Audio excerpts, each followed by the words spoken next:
Okay. Hopefully everybody can hear me properly. Greetings, everybody. My name is Coinstamp, or Swirling Vortex, and welcome. Welcome to another episode of Breath of the Wild. How are we all doing today? If you hadn't answered that question already, I believe we've already taken care of shoutouts. So the next thing on my list is to thank our subscribers and our patrons. Thank you so much to Devious Grace for their gift to Rasby the Player. Thank you so much, as well as Sizzling Seal for their Tier 1 subscriptions. Please enjoy all the benefits that come along with that. Thanks be also to Epona Croutons for their Prime Gaming subscription. Please enjoy all the benefits that come along with that benefits package. And while we don't currently have any non-continuous patrons or donors, I do want to thank people in the past for having donated previously. Let's see, I want to make sure. Basically, the way I would normally do this is swap screens, but I don't want to spoil Axel, so we have to put the. Sorry, that is not the no, that is the correct one. There we go. We just do this. Okay. How is everyone? Let me go back and make sure I haven't missed anything. No. Don't apologize, Axel. I'm giving you your due respect. You don't want to be spoiled, which means we need to have our discussion here. That's all. And welcome back, Mysterious Roblox player. Good to see you on YouTube. Hopefully you're doing well in health and spirit today. Enjoy your stay. Also, this is a good time to remind everybody we are multi-streaming. So if you guys want to say hi, Twitch, YouTube, please say hi to each other. We are multi-streaming. Please go check out Axel LPS and Sizzling Seal. They work really hard on content. I promise I will attend a stream eventually. Just take some time. You've not forgotten the days it was actually Swirling Vortex 09 and Coinstamp 180. Those were some interesting times. I wish they were less interesting today, or at least I wish today's times were about as interesting as those times. I guess the Baldur's Gate 3 quote of "I shouldn't have wished to live in more interesting times" really could apply today. Rasby the Player says, "I am procrastinating on studying. You have only a couple hours to study math. I'll start now and study while I watch. Good luck with that. And hopefully you come out of the whole thing with an epiphany and some understanding, because math is an awesome subject. And math tubers are something I watch in my spare time. Math exam tomorrow. You're a brilliant man, so I don't think I don't think you need any luck, but good luck nonetheless. I hope your exam goes well for you. Move to Twitch because your YouTube is dead. I'm not going in order. Hold up. Back in my day. And yes, everyone is saying hi to YouTube, which is super good, along with the free raccoon emote I see there. Back in my day, everyone watched E equals MC Vagina and liked it, because YouTube wasn't popular then, for whatever reason. And if anyone doesn't know what that whole series of videos is, need to go look it up. Provided you're not like a young teenager or something. That was what YouTube was back then, before it was YouTube. Move to YouTube. Oh, hold on. Yep, I study economics and calculating interest rates. Interesting. So it's not just any kind of math, it's like business math. That's cool. Well, I hope that it works out for you. I hope you get what you want out of your studying, because sometimes we don't always get what we want with our studying. Let me make sure. Uh, Move to Twitch because your YouTube is dead? I wouldn't say that. You just might have to rebrand YouTube, and you may or may not need to make content that is distinct from what you do on stream, while also not being so distinct that they are effectively different forms of content. That's always how content creation is. You have to find some balance and identify your brand and everything.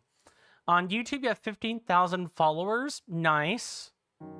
But now you make like 80 views. I mean, 80 is still more than what some people get. I'm lucky if I get 50 in some videos.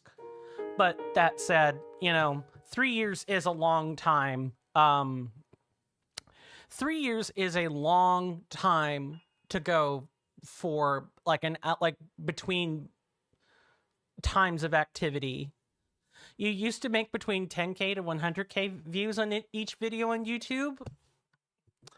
Yeah, the content creation struggle bus is real, and when you pair it with real life, it's not a surprise. Yeah, I envy those numbers, and it's something that I am trying to strive toward producing myself.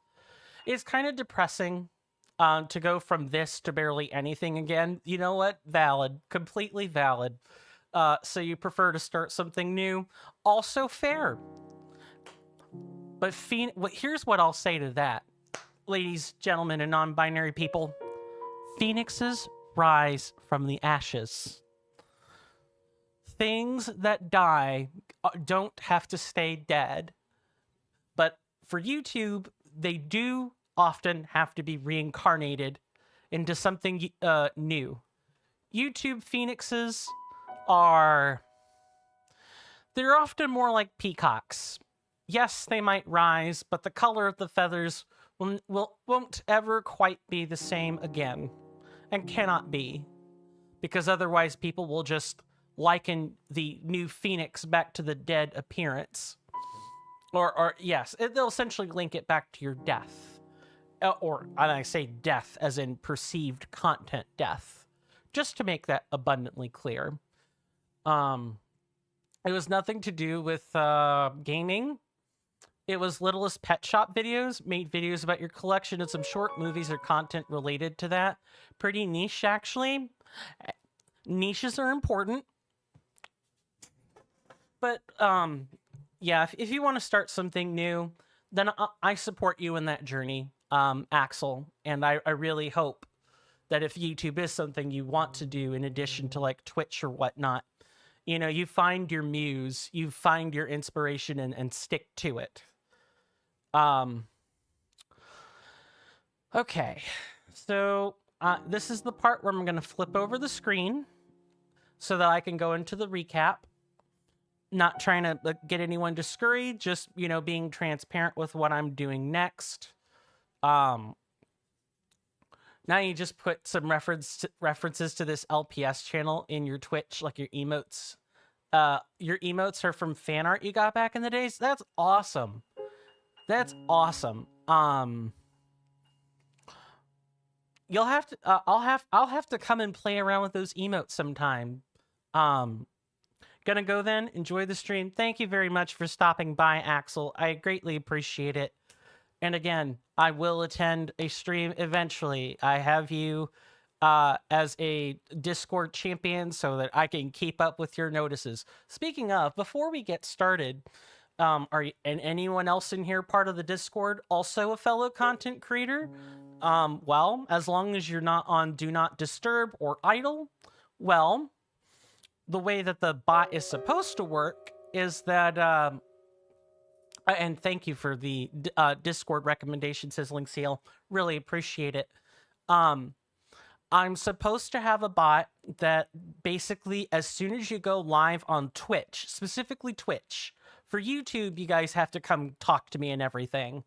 But specifically for Twitch, it's supposed to be able to detect Twitch streams and is supposed to push that out to the Roundtable Balcony.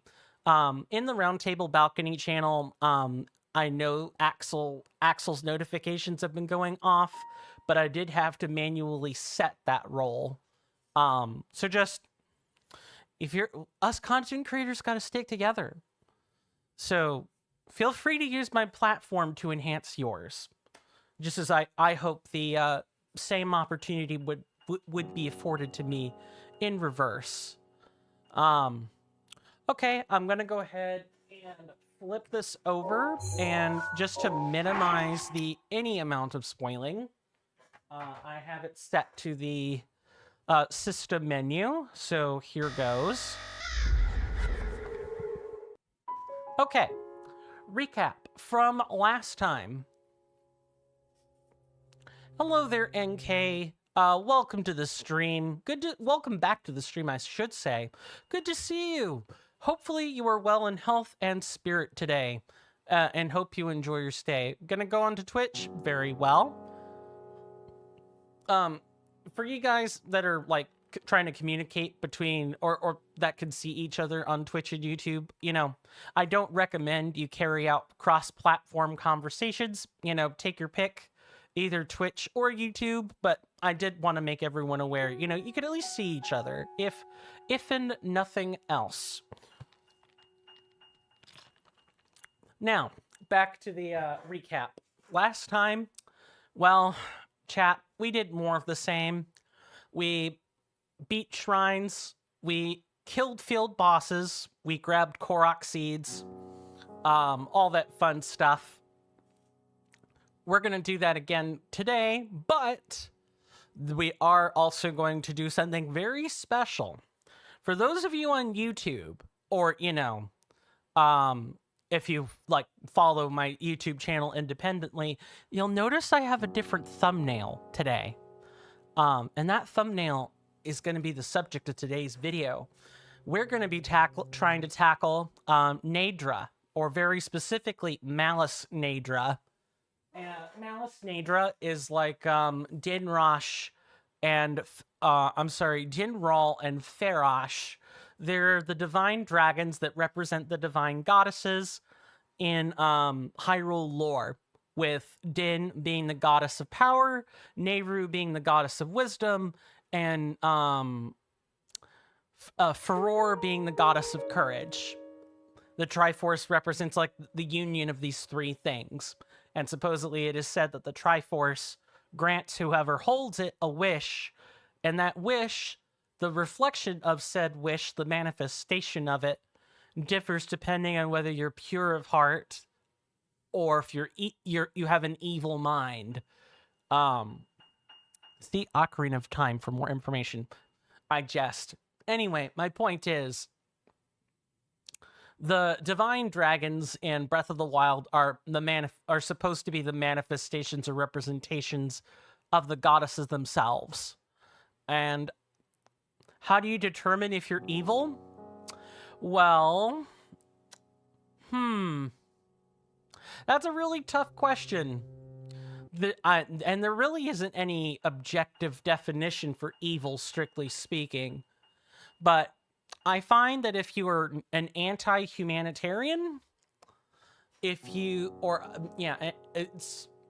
want to make sure, because I'm trying not to tie up the concepts of the real world to that of the game. Do you eat the last slice of pizza at a party? Sometimes.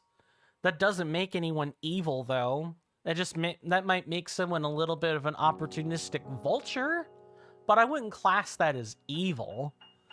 If you're like killing babies, kicking puppies, or anything else, I think there are some readily obvious displays of evil.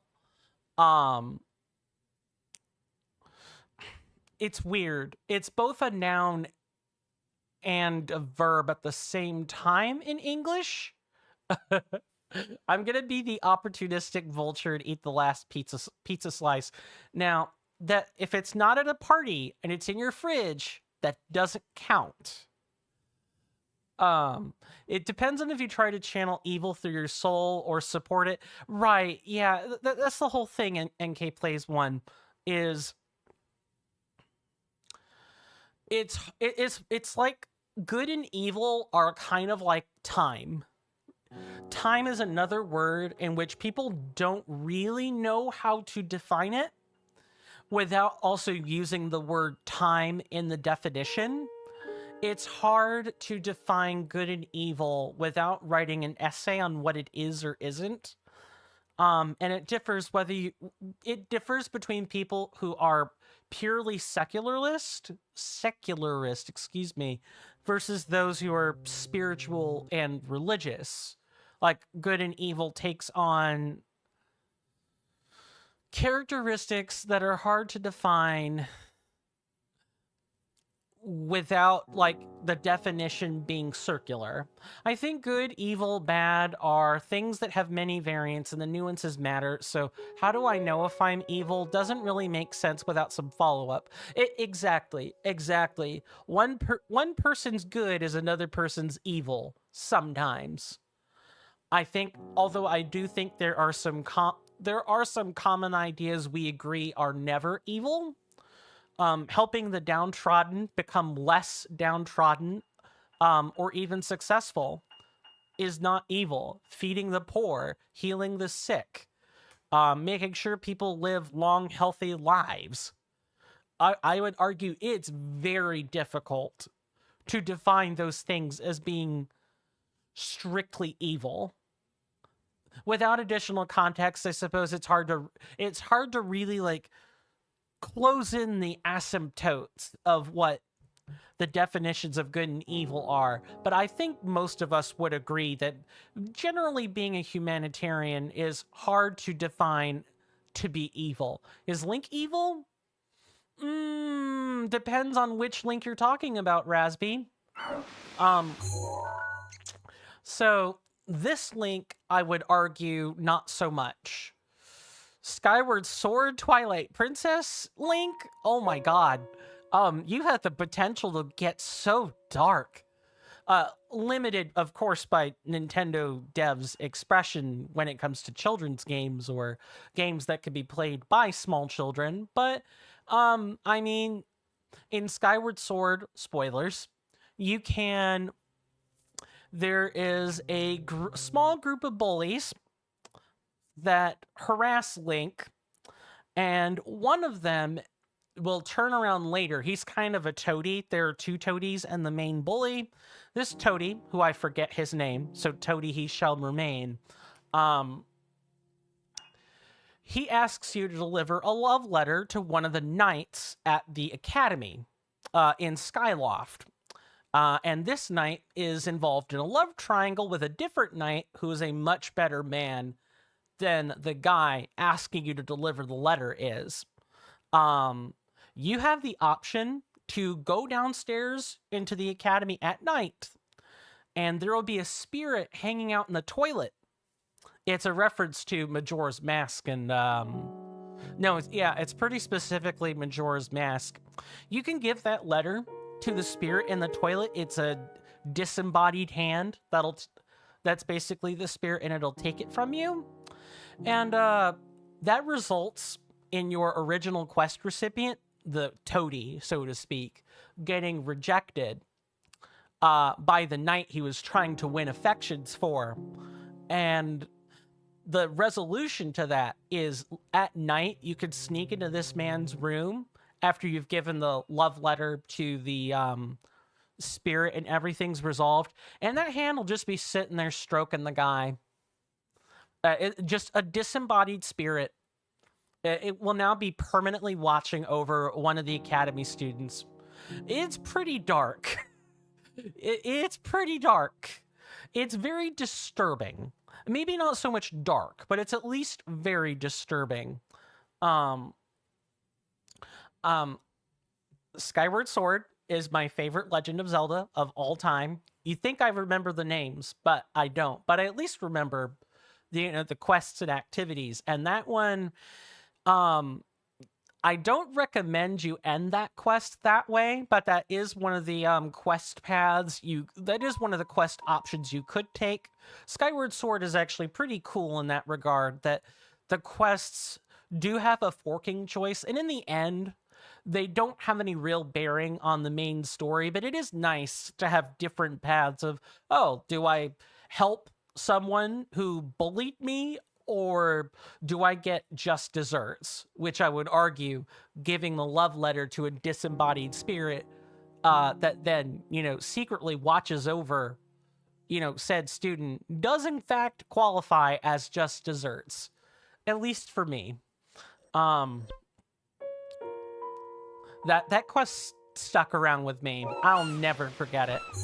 So, before we return to, start making our way toward accomplishing our task today, which is up here. There's a shrine here. You can see the vague outline of it on the map. There's like an altar and everything.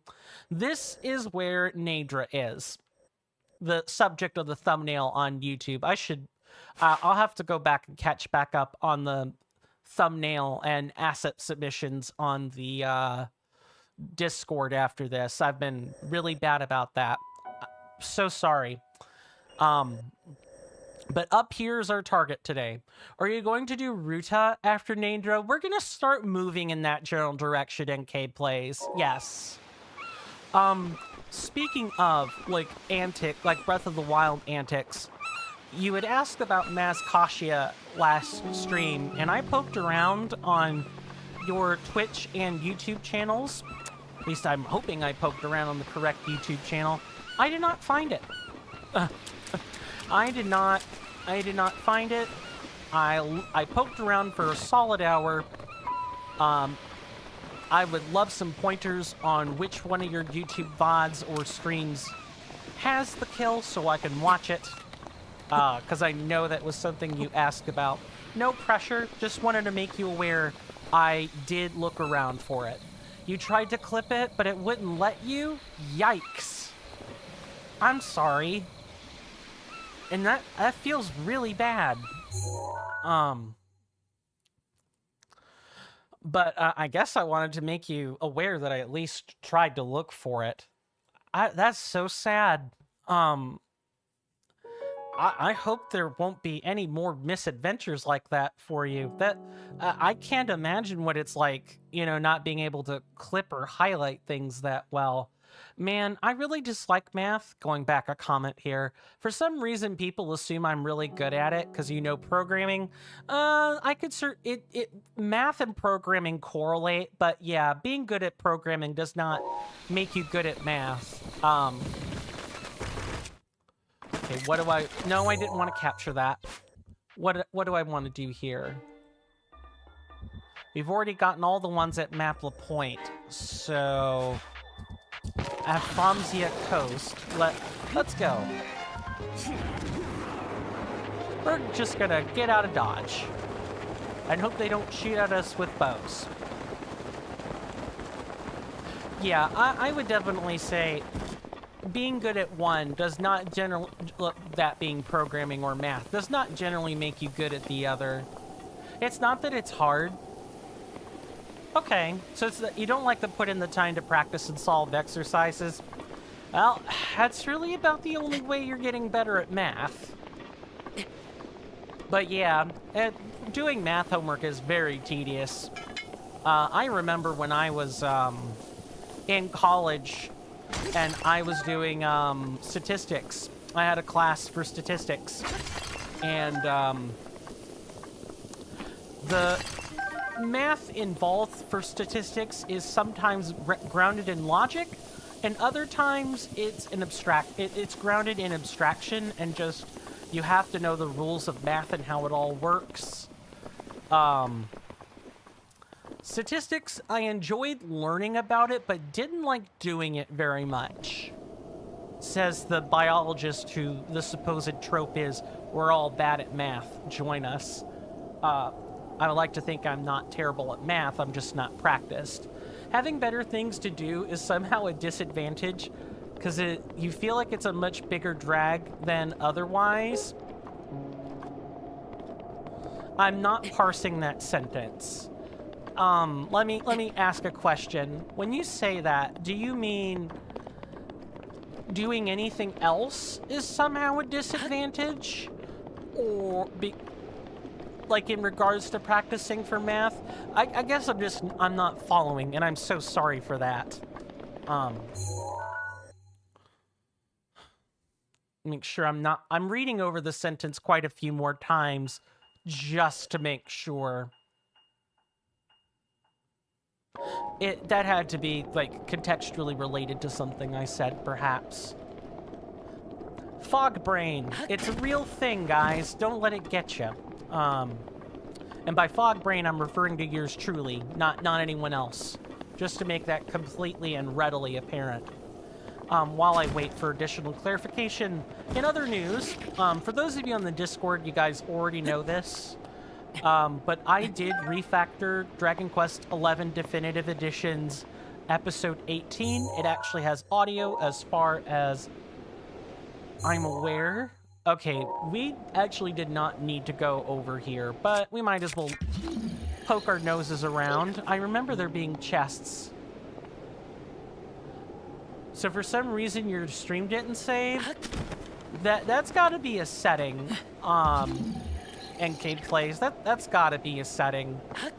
If you need help, let me know. I'll do my best to look into it, but I know like Twitch dashboards are very private things for a reason.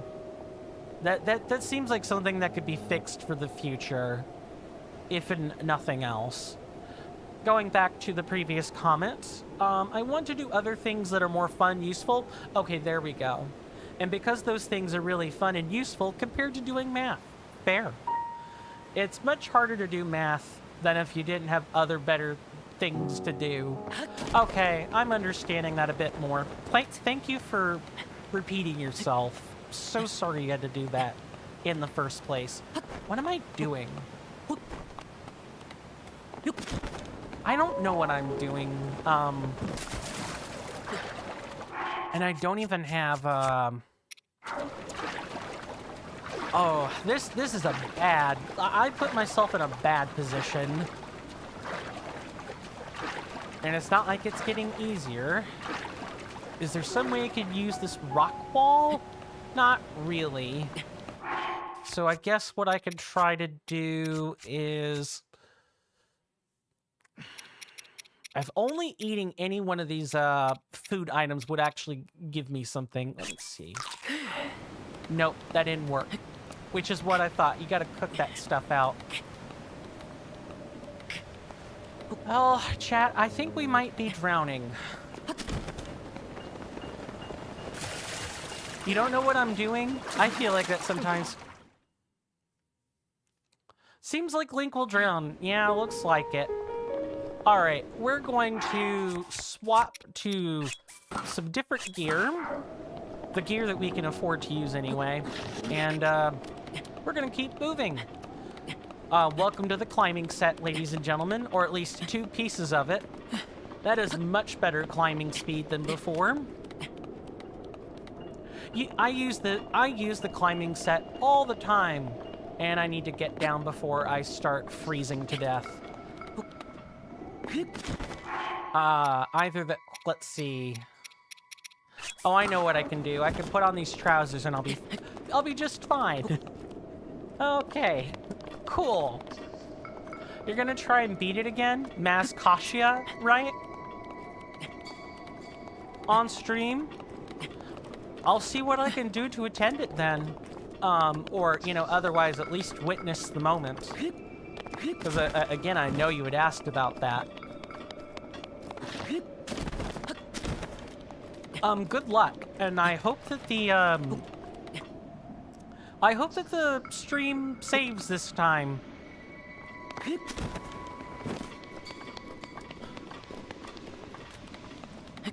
I'm trying to think here. Sorry. I've had my morning coffee, but that doesn't mean I'm a spry chicken yet.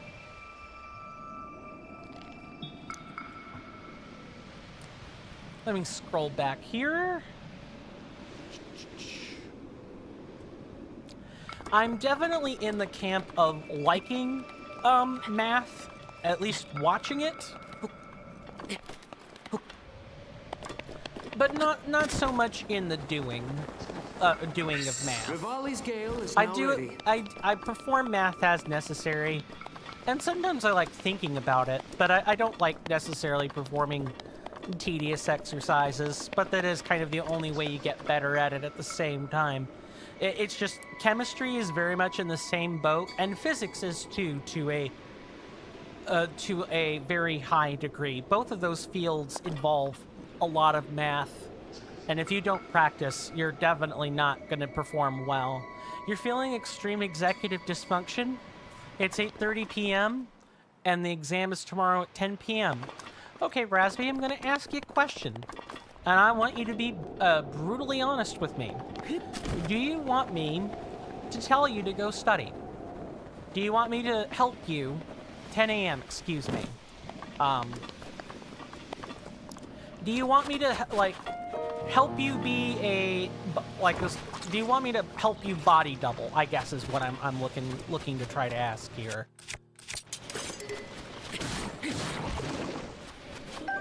Have you seen the Switch 2 trailer yet? I have, Mysterious Roblox player.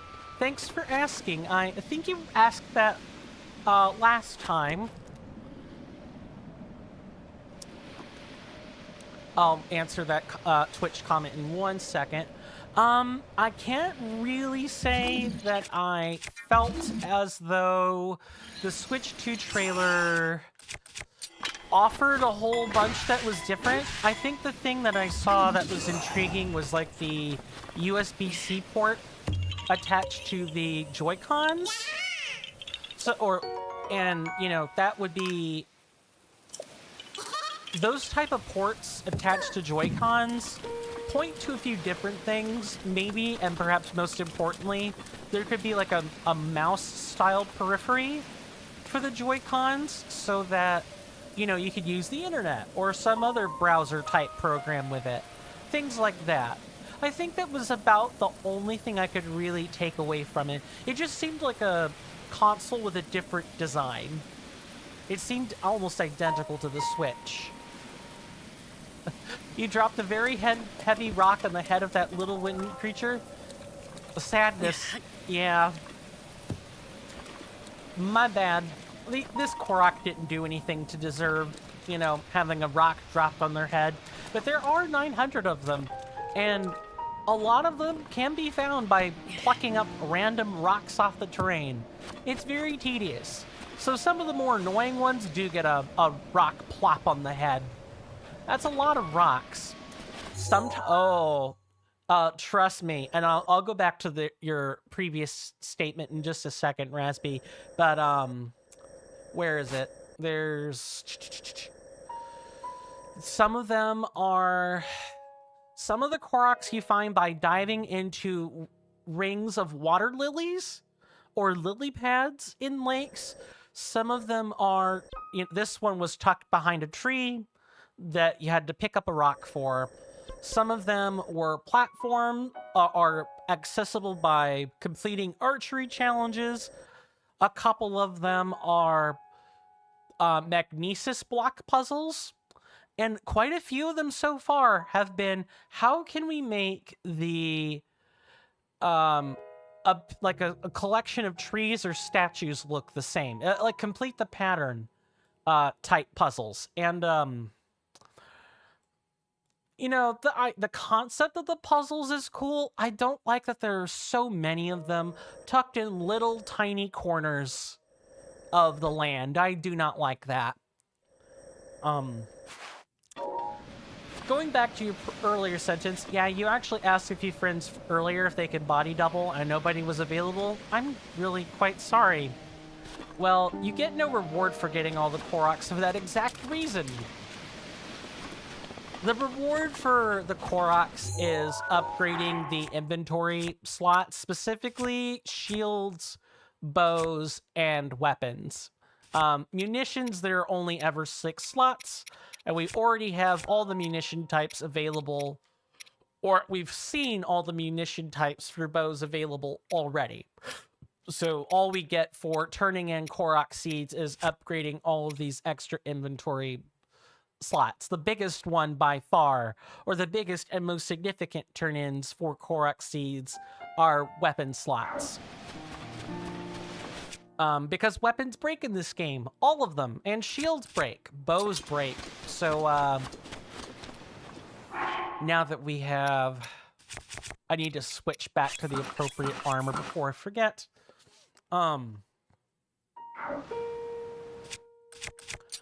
I just blanked on what I was trying to say. Important point is that there's not like an achievement or a reward for getting 900 of them. The reward is a cumulative, or it's a cumulative inventory upgrade. Something about body doubling. Right, that was the other sentence. Well, I know the way that my sibling does this, because my sibling uses my voice as a body double, is essentially, if you're already going to be lurking here, you can have me in the background while you focus on math. I would be a virtual body double, and I would every so often, break what I'm saying and ask, how is your studying going along? Like, that's generally the amount of body doubling I've performed, both for my sibling in real life. They've had me come over to their house a few times, and I normally am doing my own thing, and I'll ask at a specified time interval, hey, how's this going? Hey, how's that going? Have you taken a break? It's basic stuff. What are you looking for out of a body double, precisely, Rasby, if you don't mind my asking? Where's this? There was a... Oh, cool. Oh, is that just yeah, we've already gotten that one. Okay, good. Good. Okay, so my next goal is there's a landmass up here. We want to make it up there. And that means it's time for the climbing gear again.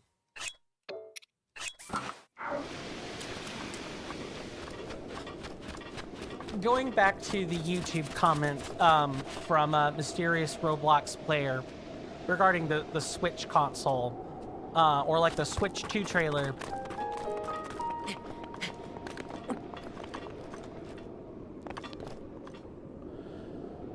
I'm not, I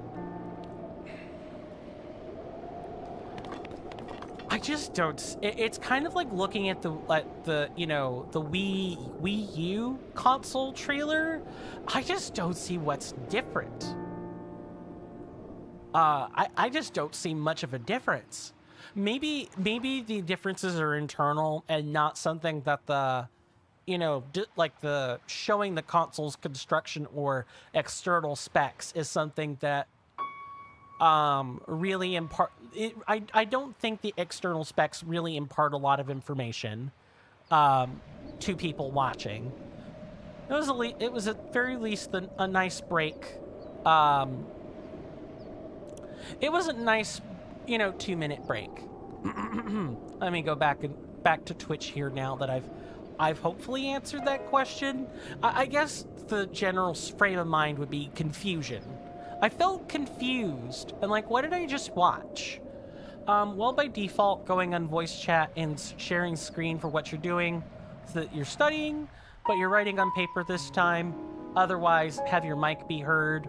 Yeah, I obviously don't think I can afford any of those things, but I can at least do the basic check-in of ask you how you're studying. Are you getting what you wanted? Are you are you getting what you wanted from studying? Blah blah, stuff like that. Your math notebook is a Wii console. I mean, the Wii U tablet could in fact be its own virtual notebook. If you took out all of the if you reprogrammed a Wii U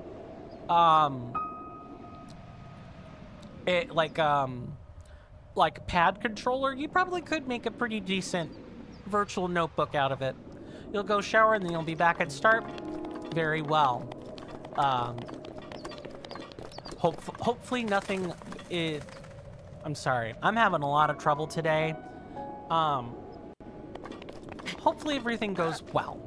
And there are no hiccups with anything you've done. Or that you're going to do. Excuse me. Alright. Well, chat, we've got a long, long climb to make, and it is certainly not going to get any easier. So let's get started. And I'm going to trust that the gear we have is sufficient. More than anything.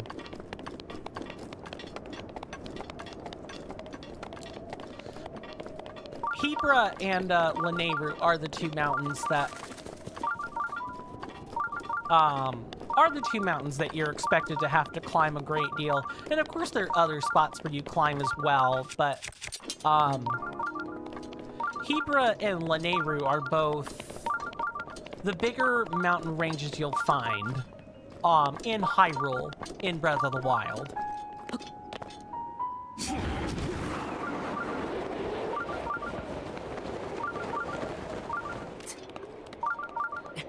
But thankfully we have 2 pieces of climbing gear, so that should make this a little bit easier. Ever so slightly easier. Pro tip, if you've got the climbing gear, unless you've got the pieces of gear, and I'm pretty sure those are DLC dependent, that say jump height increased or something, don't jump with the climbing gear. Just climb. You'll be a lot faster that way. And you'll spend a lot less energy, too. Oh, hello.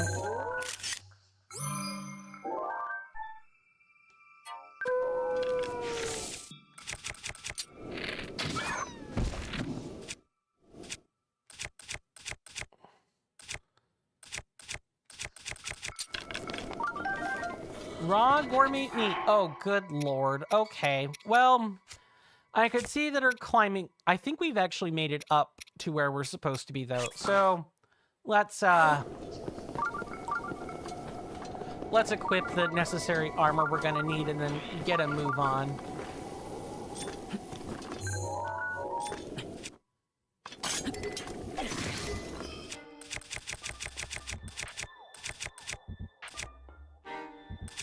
Try not to use our guardian weapons if we don't need to. And if I can knock that dumb bow out of their hand, I'll do it.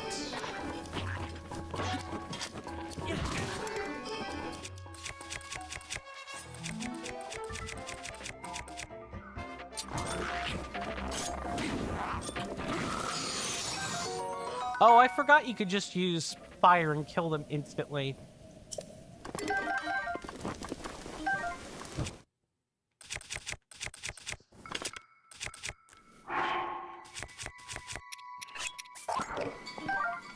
I so did not want to take that back, but whatever. Alright. Hopefully we'll get some extra weapons along the way, but in the meantime,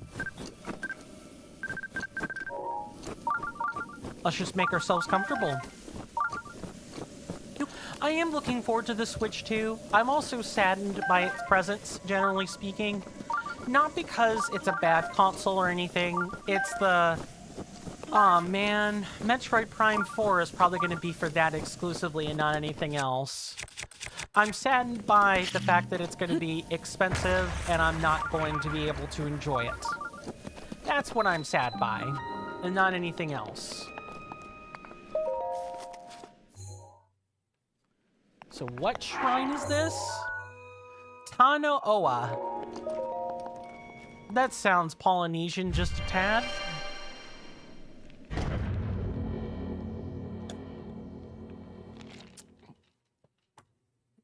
I know we've gotten to an incredibly slow start, but I do want to thank everyone for their patience as they, you know, continue to hang out here with me.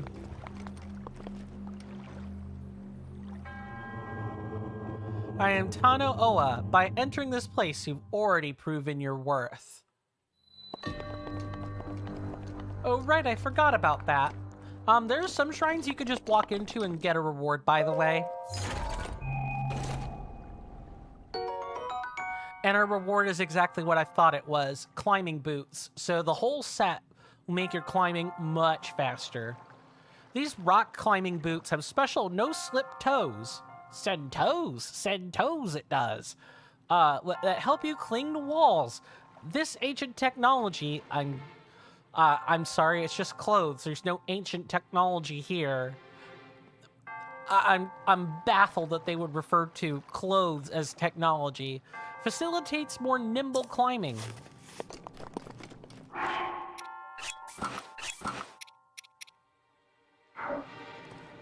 So here's our set, ladies and gentlemen. It's 3 different colors. We can dye it to be one color if we want. Do I recommend it? No. But it is something you can do. So, you've done well to arrive at this shrine. A hero rises to right the wrongs of Hyrule.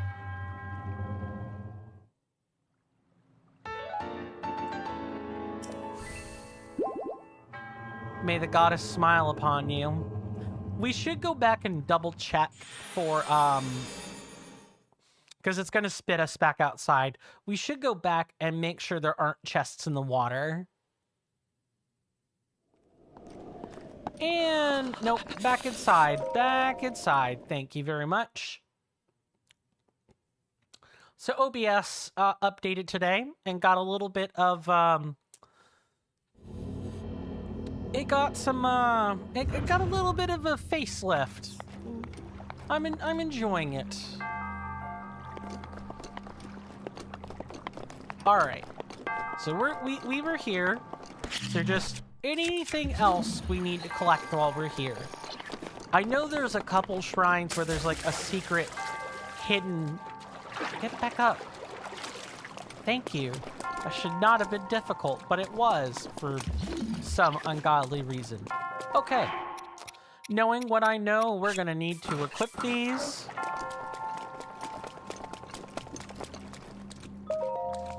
And figure out our next steps.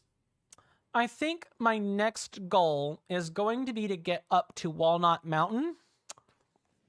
So we could just knock out that Korok seed while we're here. And then after that, we'll go and turn in these spirit orbs for the last wheel of stamina we're going to be getting for a while.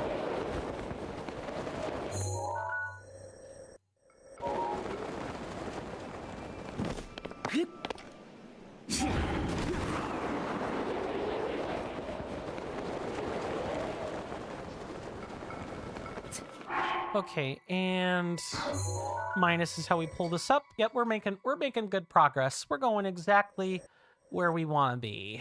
And if you guys want to keep up with what I'm doing, because I am using a map to get all the Korok seeds and everything, because getting 900 of these suckers is too tedious and a waste of my godforsaken time.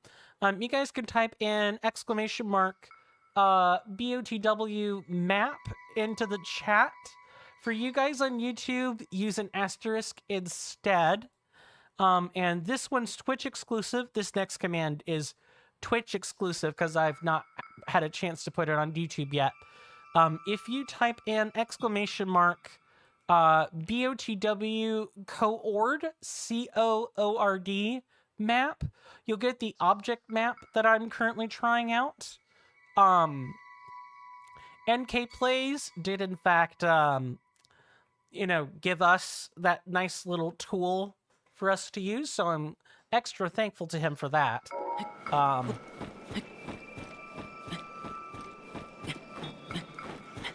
The object map is nice. It comes with its own quirks. You can't filter for enemies easily like you can using the regular interactive map. So you do have to go searching for the enemies, but it also leaves a lot more of the enemies around to find mysteriously.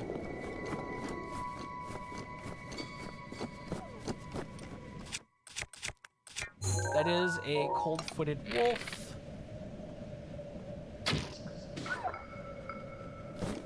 Yeah, that's right. Go somewhere else. Okay, so it's over on the other... It's on the... one of the peaks of Walnut Mountain, and it's the one furthest away from us. Once we're done with Walnut Mountain, we'll go and grab the, we'll go turn in the spirit orbs.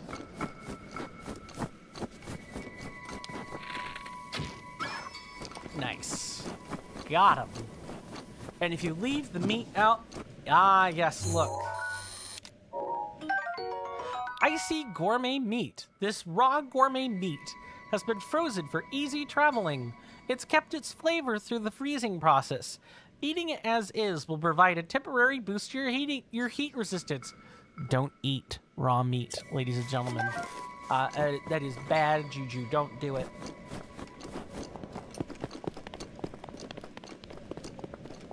Okay. There's supposed to be Korok here. Question is, where? So I click on this at N44. It's telling me there is a flower trail, which ends at this juncture. We need to look for flower then, is what's happening. This is why I like the interactive map more than I like the other one. I'm going to swap maps here.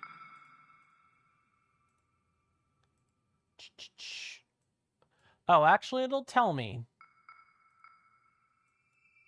Never mind. It just took a second. Actually, we're heading in the incredibly wrong direction. No, we're miraculously heading in the correct direction. Never mind. I guess it's just weird when you click on it. Let's just begin climbing. I do want to thank everybody for stopping by today. I greatly appreciate it. If any of you guys like this content and hadn't considered doing so already, follow on Twitch and subscribe on YouTube. It's free. There are free, easy ways to help the channel grow. Please make sure your notification bells are turned on. And all that other fun jazz. Please also definitely check out the YouTube channel at youtube.com/swirlingvortex09. I do longer form Let's Plays on that channel. We're doing a Dragon Quest XI Definitive Edition plus mods Let's Play, which has been super fun to make. I've enjoyed the process of making it, and I am working on episode 20 this week as we speak. Well, not quite as we speak, but you know what I mean. Okay, we've gotten that one. Is there just anything else, like, nearby? No. Walnut Mountain is pretty desolate in that regard. So let's go back to Kakariko Village, grab the necessary spirit orb conversion, and then we can start gaining them parts, because they aren't going to come, they're certainly not going to be easy to obtain. Let me say it that way. All right. So moving back along where...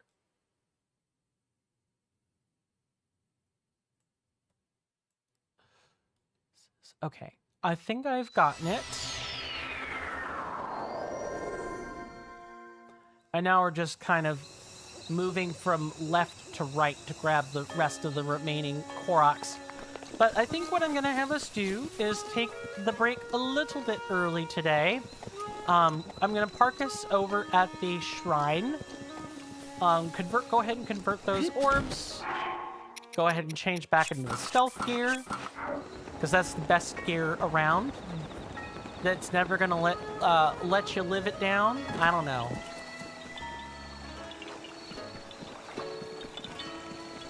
Anyway, we're going to take that break. For those of you that aren't in the know or are new here, we do 3-minute breaks around here and play 3 minutes of commercial ads. I definitely recommend you you know, go stretch, grab a snack, and all that other fun stuff. It's to help with the pre-roll and discoverability and everything. We're gonna grab that stamina vessel. Yes, please.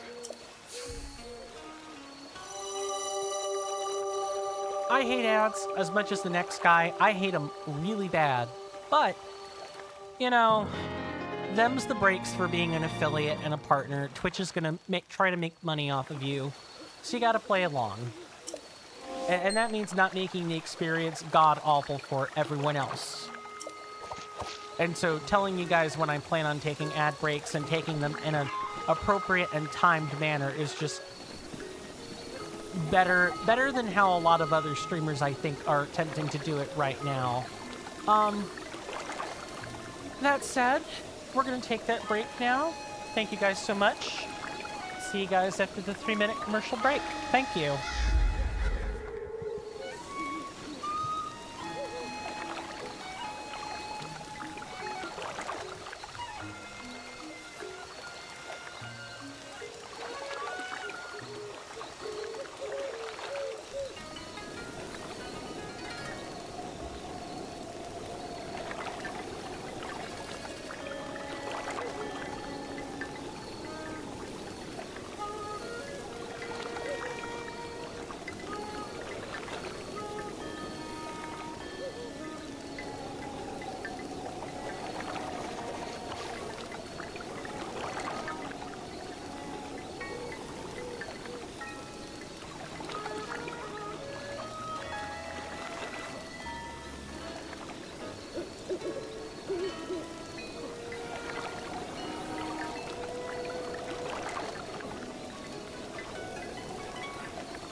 Rivali's Gale is now ready.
So sorry about that, guys.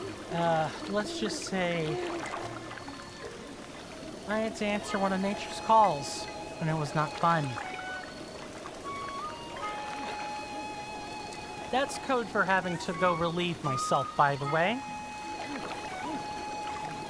I try to say it as nondescriptly as possible, so my usual call phrase is always answer nature's call, and then hopefully that gets the point across once I've explained it in the future. Brasby, if you're still here, just let me know if you've, begun the process of studying or not. Just doing the whole virtual body double check-in. Let's get right into the thick of it, guys. We've got many, many fine things to do.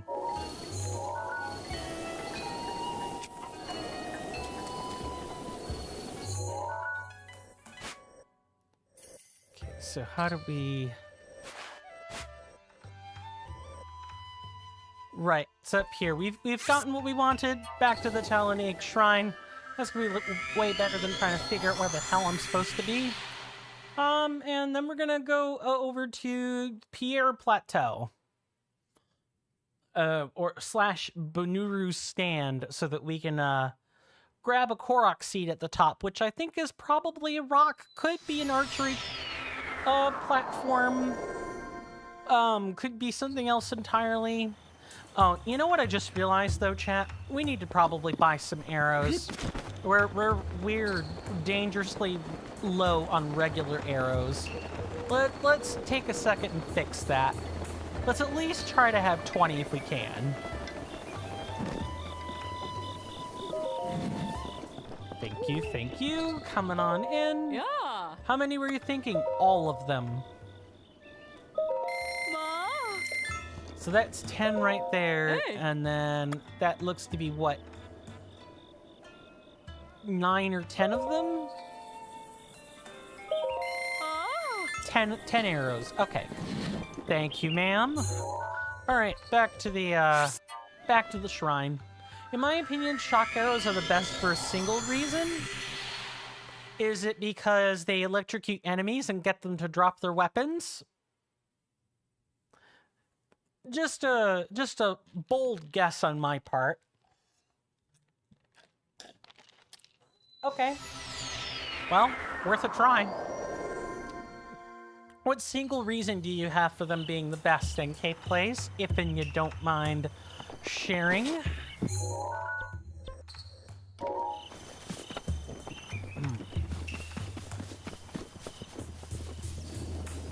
Oh, dang it, I should have been a little bit more careful. I have to remember bloopies, or like these... pretty sure they're bloopies. I'm feeling confident that's the name. I have to remember they like to spawn through here, and I have to be ready to take a picture of them. Although I guess I could always just buy the picture I need from the compendium, but that sucks. I don't like doing that. I like taking a snap of everything and not paying the Hateno lab more money than strictly necessary. Is that a bloopy right there? No, that is the glint of a silent princess or blue nightshade. Oh wait. Nope, nope. That is one. It is a bloopy. Cool. There's a glitch with multi-shot bows and shock arrows, and it's called menu overload. If you want, I can explain it. Sure, sure. I'm at least curious enough to ask. I probably will not have the acumen to use it myself, but it's nice to learn about these types of technical glitches.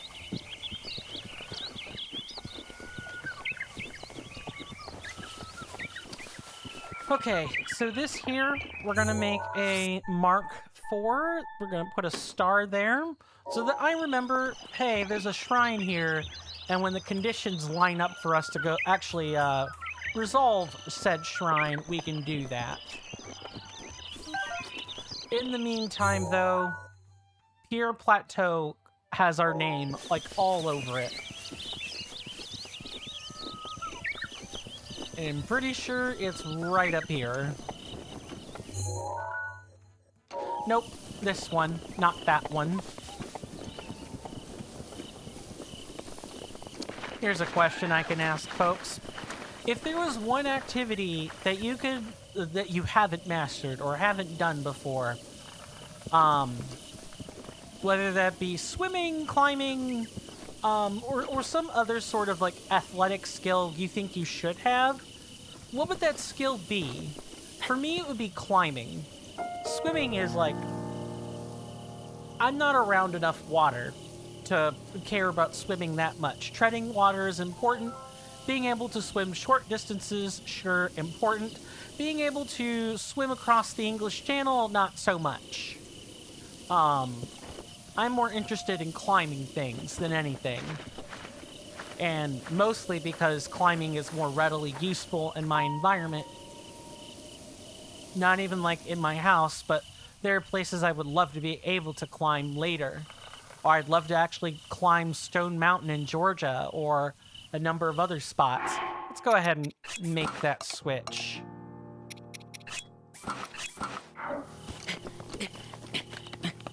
And let's get to climbing. This is gonna be way faster, guys. Way, way, way faster. Yeah, we have Rivali's Gale, but I don't want to use it on something like this now that we have the, the climbing gear. We could just use that. Basically, menu overload allows you to duplicate weapons, bows, and shields. Okay, that's making some sense. It also allows for an infinite rupees glitch and IST, which is overpowered. IST?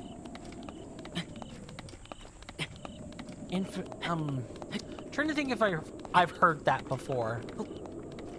You can't be serious. I have to have enough energy to get up here.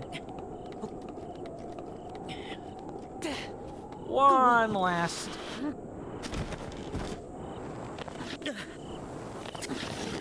Okay, I guess we're using Rivali's Gale.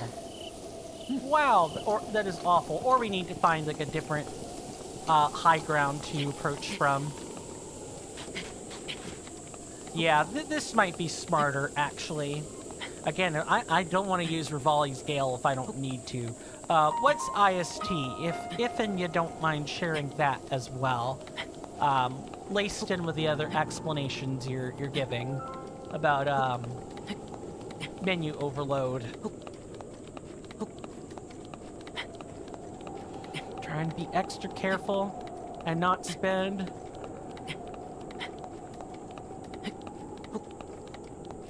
The thing is, it doesn't really matter how fast we're going up the mountain. I feel like it's the same overall rate of energy consumption as before, so we're just gonna go full speed ahead. Come on, get up there, Link. Almost got it.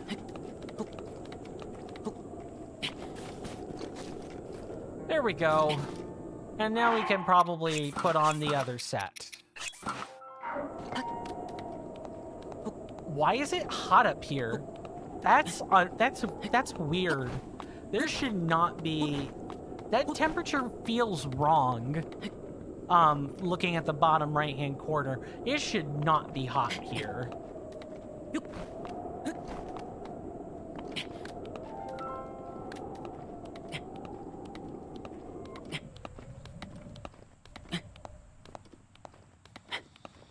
I can't... It's very weird. I guess it could be hot, or like just below, sweating it out. If you're getting deja vu, there we go. About hearing IST, it's because you mentioned it in the first stream you found me. Yeah, I have forgotten already what it is. Hold on. Coin needs to look it up for his own benefit, because I don't think you should have to repeat yourself.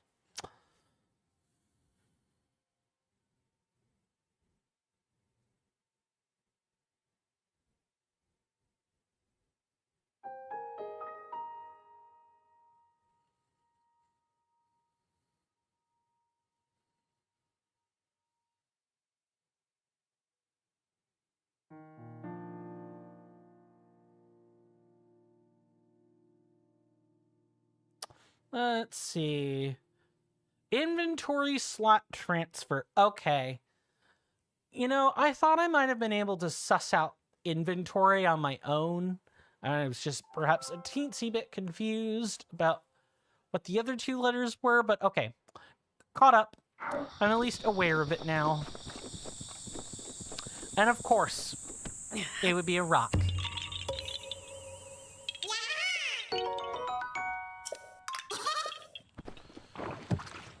Okay, I believe 15 minutes have passed, so I'm gonna check in with Sir Rasby again. Just checking to see if you're here, bud, and if you are, whether you're studying or not, and if so, are you getting what you wanted out of the studying? So on and so on. Try to face the correct direction, probably over here-ish. Yeah, that looks good.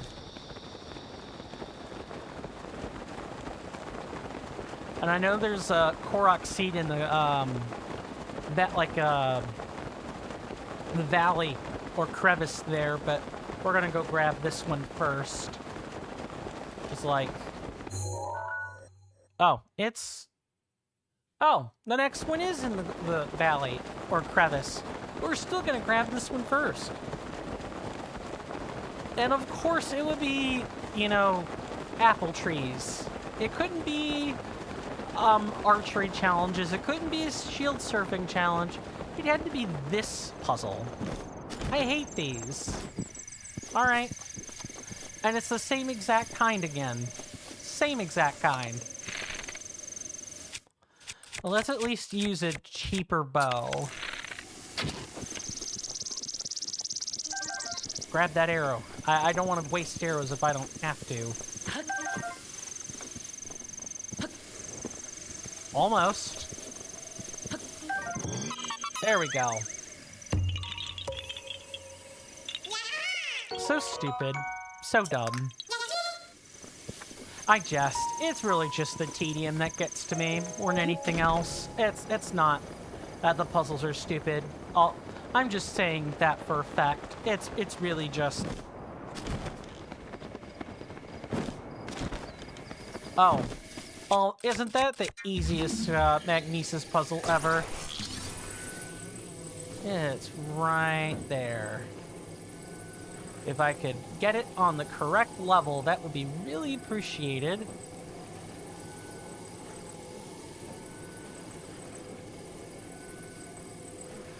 There we go.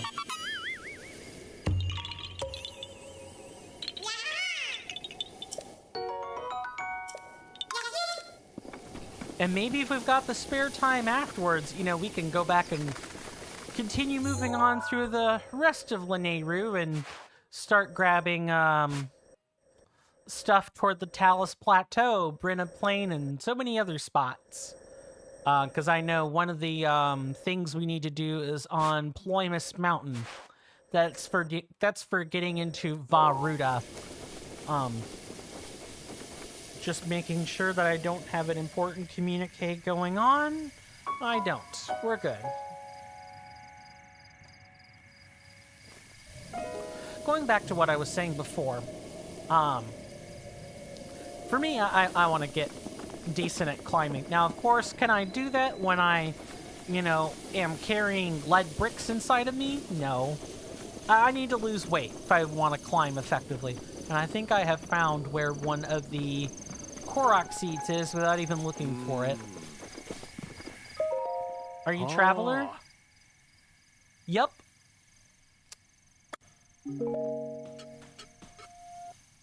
Too bad you won't be alive to enjoy it. Your story ends here, hero boy.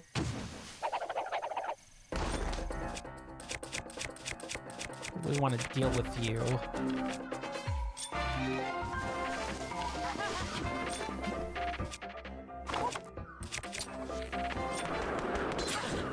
Nice.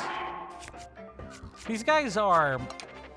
They're like annoying little gnats. They're not too difficult to deal with, but... Well, I guess maybe the ninja masters might make me eat my words, but... I don't think so. Goodbye.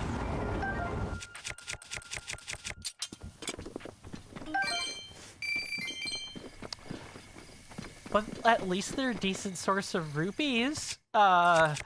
Blinks furiously. I wish they were still given names.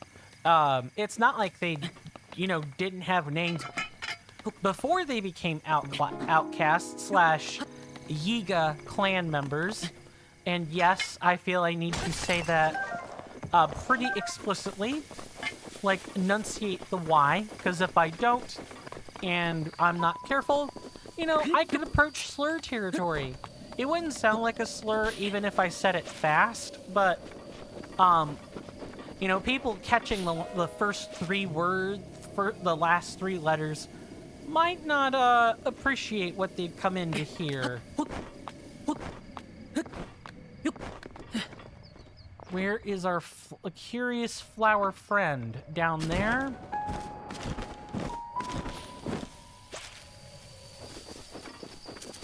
Where? Okay, where is this? Up there? Sure.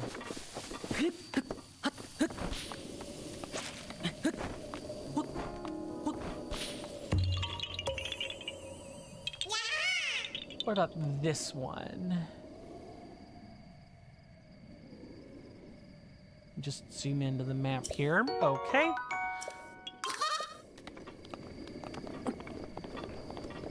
Which I know is at the very least, still up here. And this is one of the... Oh, I thought that was one of the ones that we could clear out. Okay. I'm not sure why I stamped that spot in particular. That seems weird.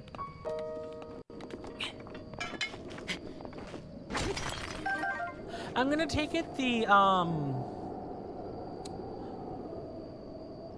menu overload basically means that shock arrow, but like the reason you're overloading the shock arrows in particular is because of their ability to...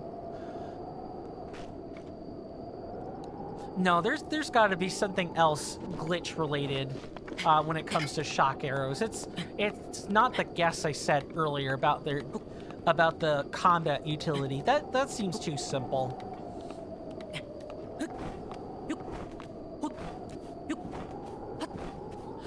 That was what you guys just saw with me, you know, repeatedly jumping over and over again, is also another reason I wanted the second stamina wheel in the first place. is so that I'm not having to sit here and climb. We can, you know, sprint up or jump up short distances on cliffs like this and get these Korok seeds. And in this case, I'm pretty sure we need to put an apple here.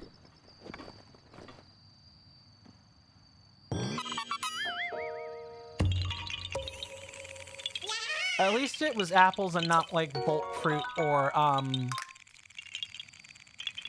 volt fruit or palm fruit. Right? Yeah, volt fruit, because we don't have too many of those. Okay. What's that one then?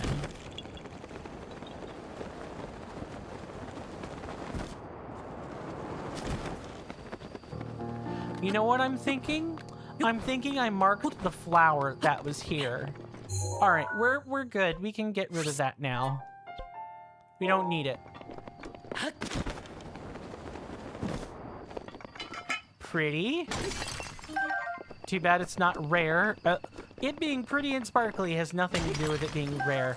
Going back to actually answering the engagement question I asked from earlier about the about like skills that people want to cultivate.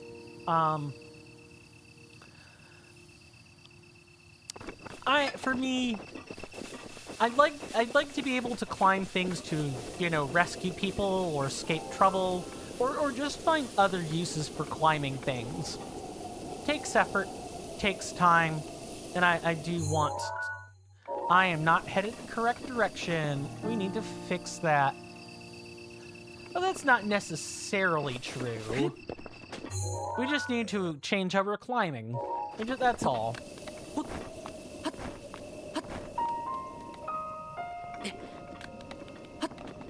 And then we're good. We're great. Gravy, kosher, cool, nifty, and neat. Anyway, I think about that. Welcome back. Okay, I checked in twice before. But welcome back. Didn't know how long your shower was, so I thought I would just kind of preemptively start checking in nice and early. Time to get that studying started, right? Very good. I will check back with you in approximately 20 minutes, because that's usually about the time that's recommended to English college students before they begin thinking about a break. Somewhere between every 20 minutes or every 45 minutes. So I'll check back in 20. Hopefully you get what you want out of it. I'll leave you be to study now.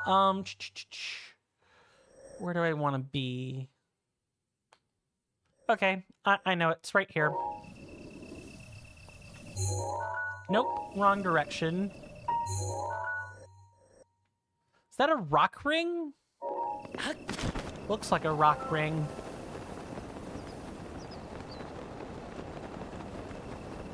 It's a boulder. Okay, got it.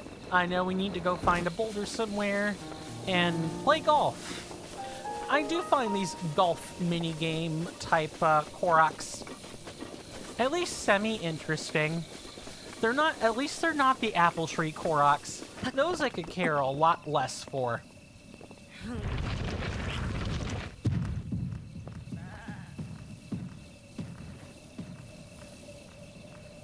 Just gonna make sure it, you know, rolls into the hole. Good.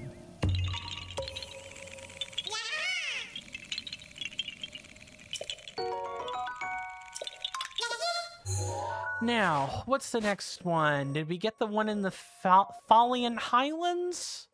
Falian? Oh, Nintendo and their games. I do wish there were a, like, traveler's pronunciation guide for these. Pretty sure it's Falian. But we'll see about that. Yeah, let's make our next destination the Falian Highlands. Which is back across this way, pretty sure.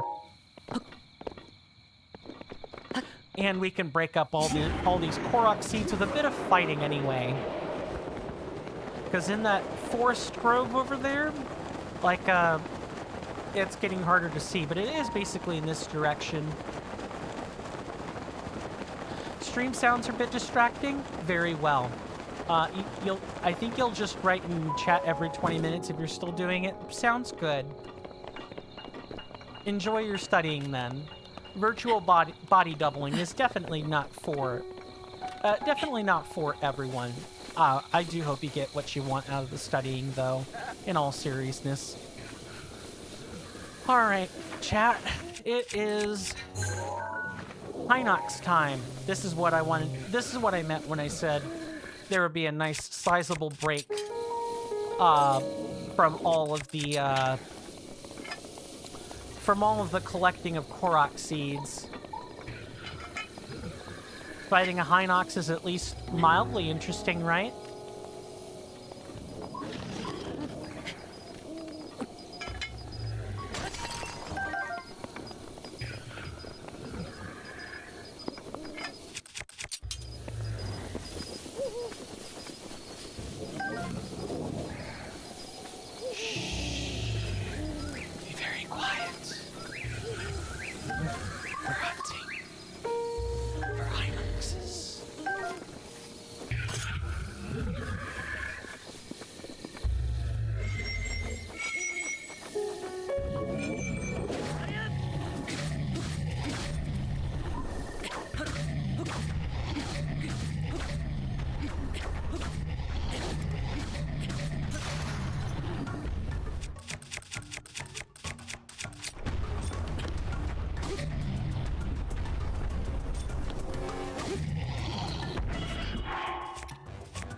Not dead, but we're close to being dead.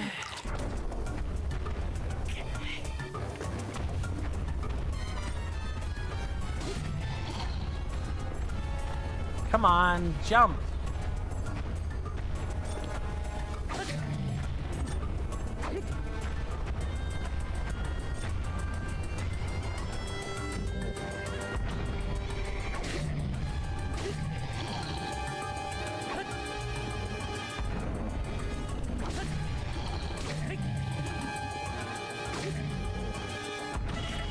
Nice. No, you don't want to leave Link rolling around. He'll continue to take damage while he's in that state.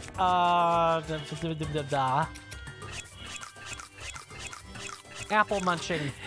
I've never seen a mortal eat quite so fast.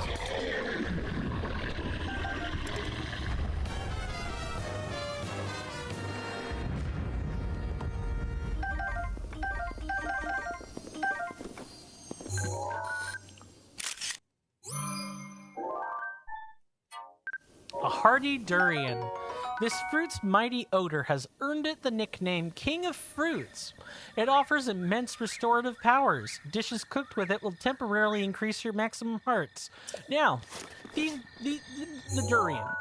Let me break up that with a bit of talking. Did you guys know the durian's a real fruit? It's also spiky, and it stinks to high hell, but it's pretty delicious if you cook it. Yeah.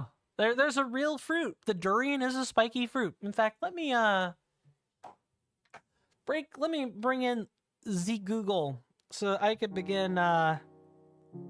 Maybe that'll be my next chatbot is putting things into chat or allowing people to bring up like Google blurbs that aren't AI powered about various subjects. So. Our friend the durian. It is a tropical fruit native to Southeast Asia with a spiky green-brown husk and a custard-like flesh. The fruit can grow as large as a football and weigh up to 4 kilograms. Football. Durians. You know what? That would be the proper football is a spiky durian. Wouldn't that be fun? The most common variety is Zurio or Durio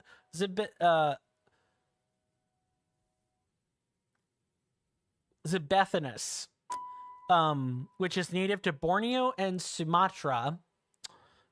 Taste and smell. The durian has a mild sweet taste, but a strong odor that some compare to blue cheese, sulfur, or socks. So, ladies, gentlemen, and non-binary people, if you guys want to eat a durian, might I suggest pinching your nose? Otherwise, all you're going to think about is how this sweet thing isn't, doesn't taste like socks. I've heard rat roaches taste like old sweaty feet. Anyway, what's up? How can I help you? Sorry, 10 points to anyone who, maybe, I don't think that's the correct quote. I think I mixed two quotes, but still, I hope people got the reference. And I could see the Koroks.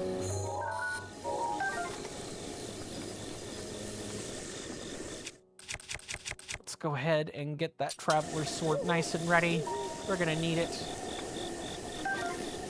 Thankfully, there's no Blood Moon, at least. That would make things complicated, to say the least.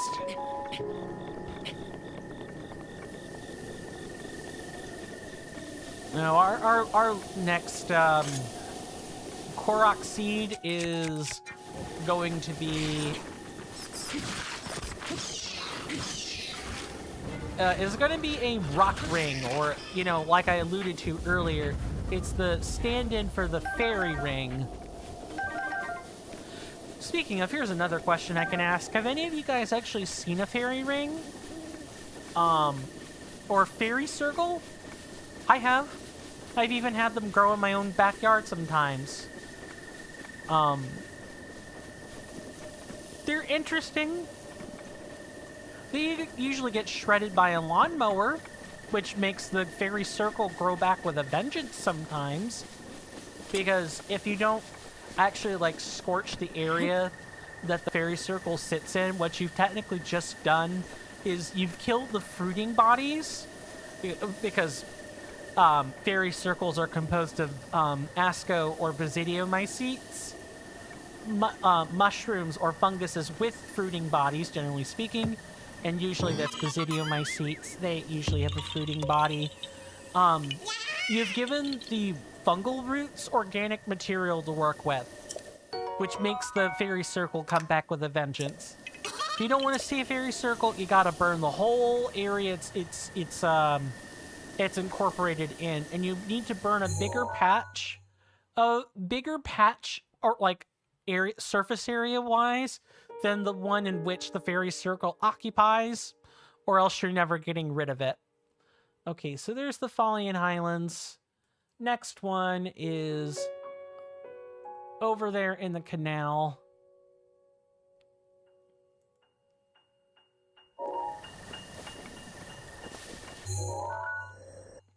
It's what, basically, yeah, it's over here.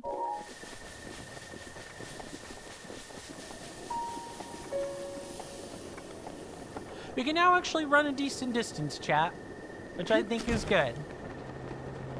I mean, I don't feel like we have to press the run button quite so often to be able to utilize it either.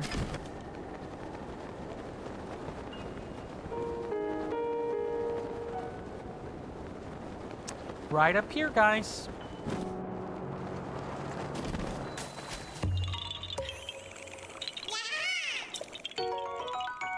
And our next one has some fighting to break up the monotony. We'll have to clear the area around it if we would like to be able to do this, to be able to get this next seed safely. Look at that. There's a circle of Lizalfos right there to make our lives complicated.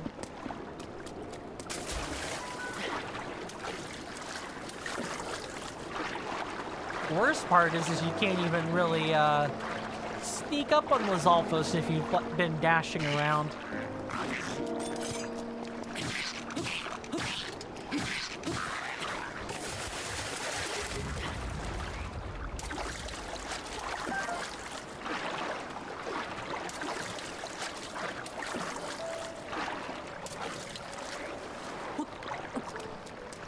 Let's see if I can point out the rock.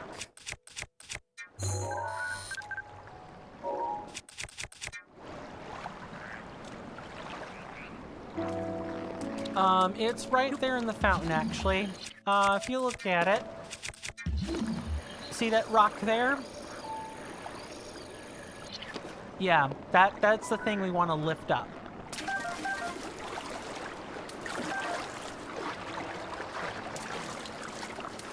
And what we have to be careful of is we're going to use Cryonis.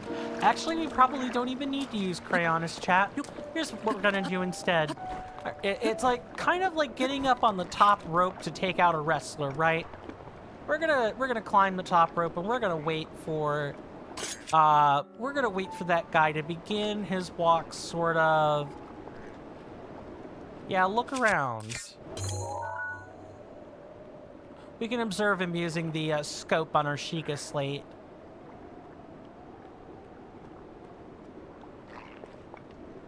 Just got to make sure that we're far enough away that they can't be noticed. Lizalfo's actually have pretty good vision.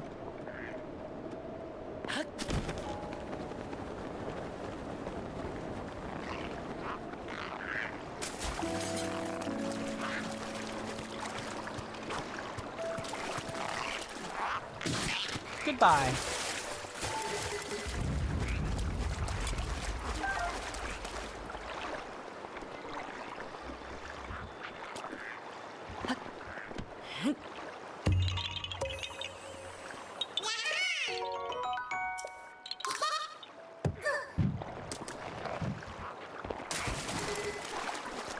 Okay. Oh no.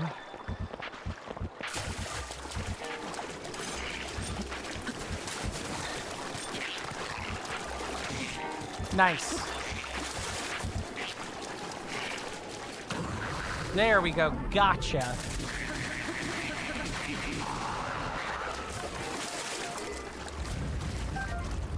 You thought I would let you, kite me to your friends.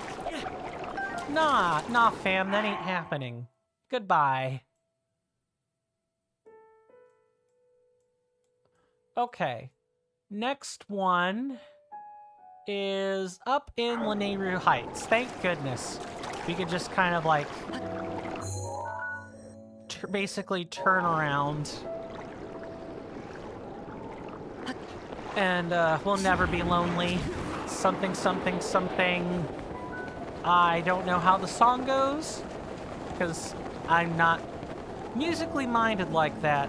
My Rolodex is mostly YouTube memes that no one cares about. Like Harambe. No one cares about Harambe anymore. Pepe Sag, however people used to, however people communicate in memes these days. What's that gonna be? That's up in a wide open field.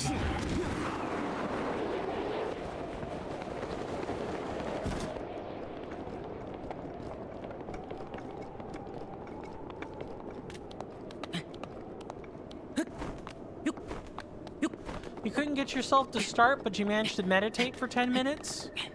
Well, that's good. You feel a lot of shame? Well, I mean, good that you got the chance to meditate and think on things. Well, you feel shame, right? Do you want to fix that shame? Or are you content to, leave yourself with that shame in your heart?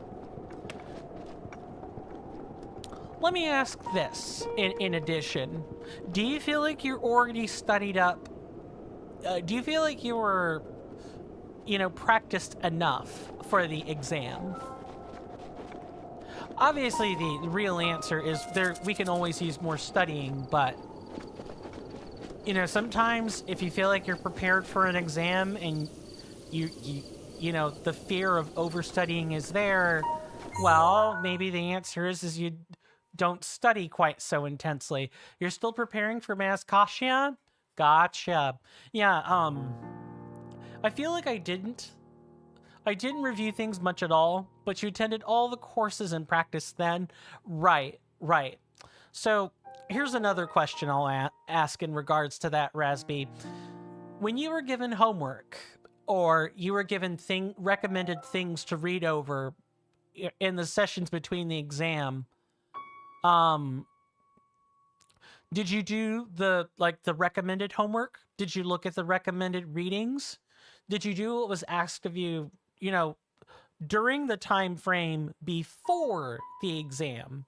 If you did, and you generally did well, or you didn't feel like, oh, there are things I don't understand, um, I would say you're in a relatively good position. Um, we didn't have that. We just did exercises in class, but it was explained well. Okay. Okay. Different question. I know. I'm sorry for the 20 questions. I just want to get a good sense of checking all the boxes. I was able to do those, but the problem is that you're very slow. Classic autism strikes again. That's me too. I'm also slow. And I do, in fact, forget some things. Well, the studying helps with the forgetful part, but it certainly won't help you, speed up during an exam. I'll guess I'll ask my previous question first, and then I'll think about the new one I'm gonna ask. Did you feel like you needed any tutoring during, the time frame I'm talking about? And if you felt you needed tutoring, did you seek it out? And while I'm waiting on a reply from that, we need to use a calculator for stuff, which you haven't practiced for, and you'll be slow with the calculator. Fair. I didn't feel like I needed tutoring. Okay. Well, hey, I appreciate you being honest with the gut check about that. The exam doesn't feel all that hard. So the issue is the calculator, and not like a general course material. Okay. The individual tasks were not hard, but refreshing is hard. Understandable.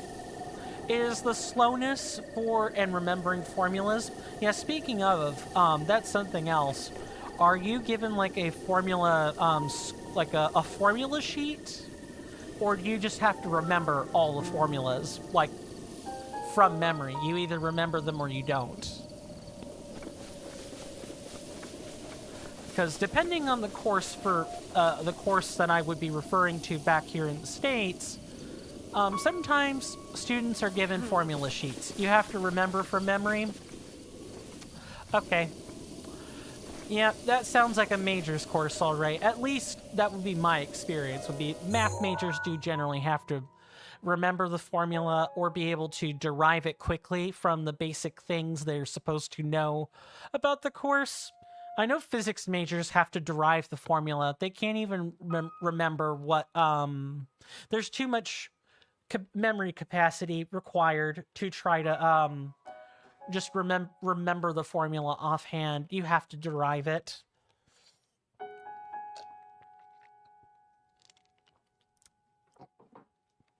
Do you have flashcards on the matter? I realize that's not exactly helpful, but I'm just curious, have you been preparing for studying the whole time? You don't know what those are?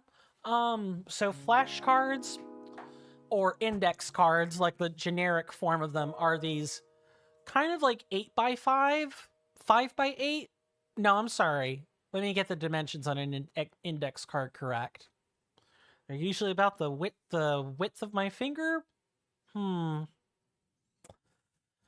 Maybe 3x5 paper printout cards. And generally you can write on the front and back of them. They're not lined.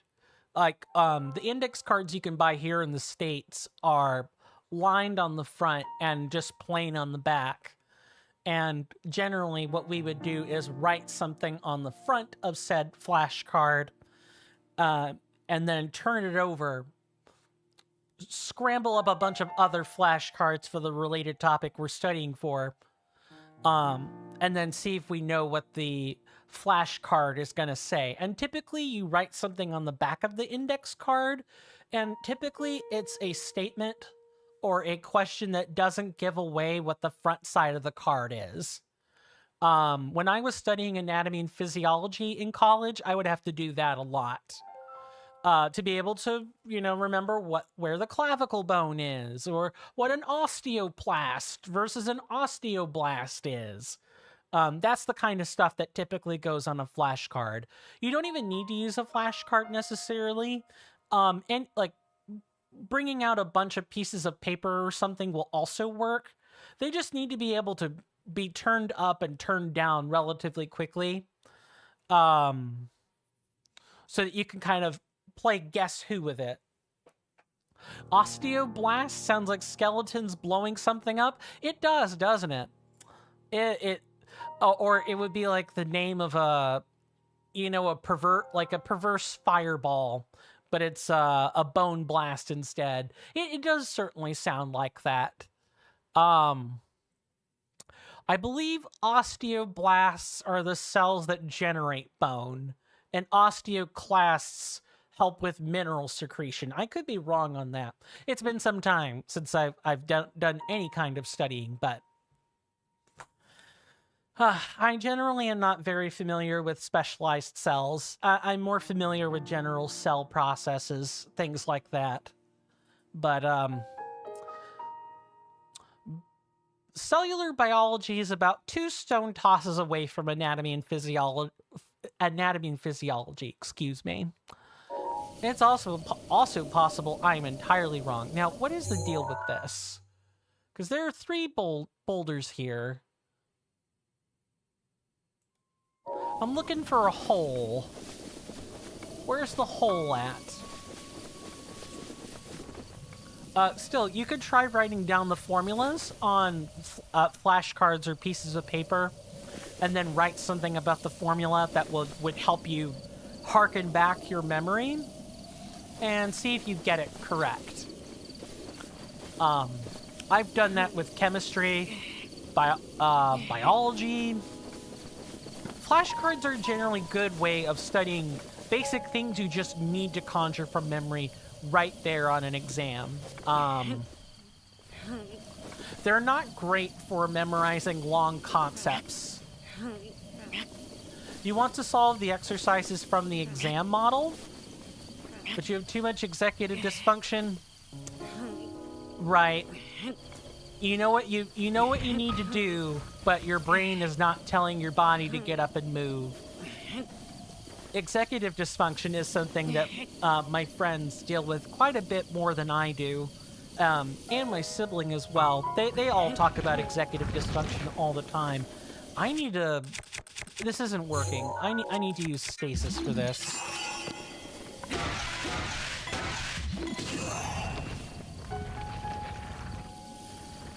Is that it? Okay, that something is clearly wrong. I have messed up what it is I need to do. I wish I could help you more than I already have with executive dysfunction. That's very much an individual problem. I wish I could be of more help. I've asked a bunch of questions. You feel like you'd be more willing to link up a Raspberry Pi, a camera, and a tiny display, and have a friend help me during the exam. Is that a reference to, Oh god, it is. It's in reference to Nielsen, right? The cheater that cheated against Magnus Carlsen during chess.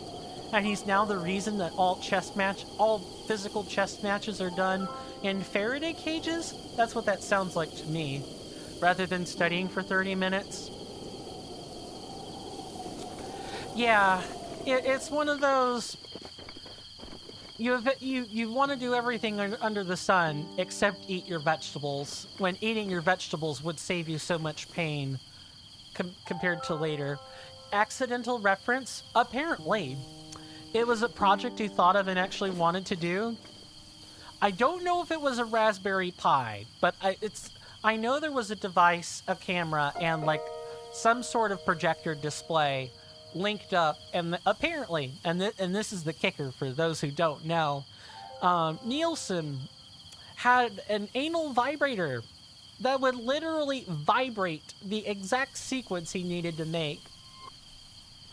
It showed up in like individual searching Yeah, that's yes, it's really stupid. Yes, he actually did this. You can look it up online. There's fiascos about this. Uh, it's one of the most infamous things to happen in competitive Rivali's chess Gale is of now all ready. time. Just literally vibrate the frequency inside of you at such a low frequency as for no one to hear it at all. At all, at all. It's also the reason why the competitions for competitive. Sorry, that's redundant phrasing. Why competitive chess. Why competitive chess operates on a 10-minute delay. Like all the broadcasts are done in a 10-minute delay, is specifically to prevent cameras from being able to observe anything from like live streams or other digital feeds. Because I'm pretty sure it was an online chess match. And Nielsen's already come out at it and admitted to cheating in online chess, never mind the physical versions. So it calls the man's character into question. You couldn't find the right PSC for the Raspberry Pi Zero you wanted to use, and then it also felt like a drag. Sorry, I feel like okay, no, that was the sentence between the WTF. Yeah, that is a very WTF thing, huh? Sorry, I know. Adult vibrators is not what everybody wanted to have on their bingo cards for conversations. I'm struggling to contain my laughter. I find it ludicrous, absolutely ludicrous. Okay, this is not working. I need to figure out where this hole is. Unfortunately, the object map is not very good at telling me where these things are. Seems like I have a new subject to talk about at your English club. Please definitely also research it, because I'm sure I've gotten some details wrong. If you just search up like anal vibrator like chess scandal, you'll probably get what I'm talking about. Or you could search up Nielsen, and that might also work. Yeah, it certainly it will be a new subject, and either your club will be freaked the f out just like you were, or they're gonna laugh like I did, because I don't think anyone would talk about how novel that is. One kicker is that chess match in which the physical cheating actually took place, there were metal detectors. And you would have I know what people might be thinking. Seems like the vibrator should show up in a metal detector, right? Back, your tab just crashed. Goodness, I'm sorry that happened.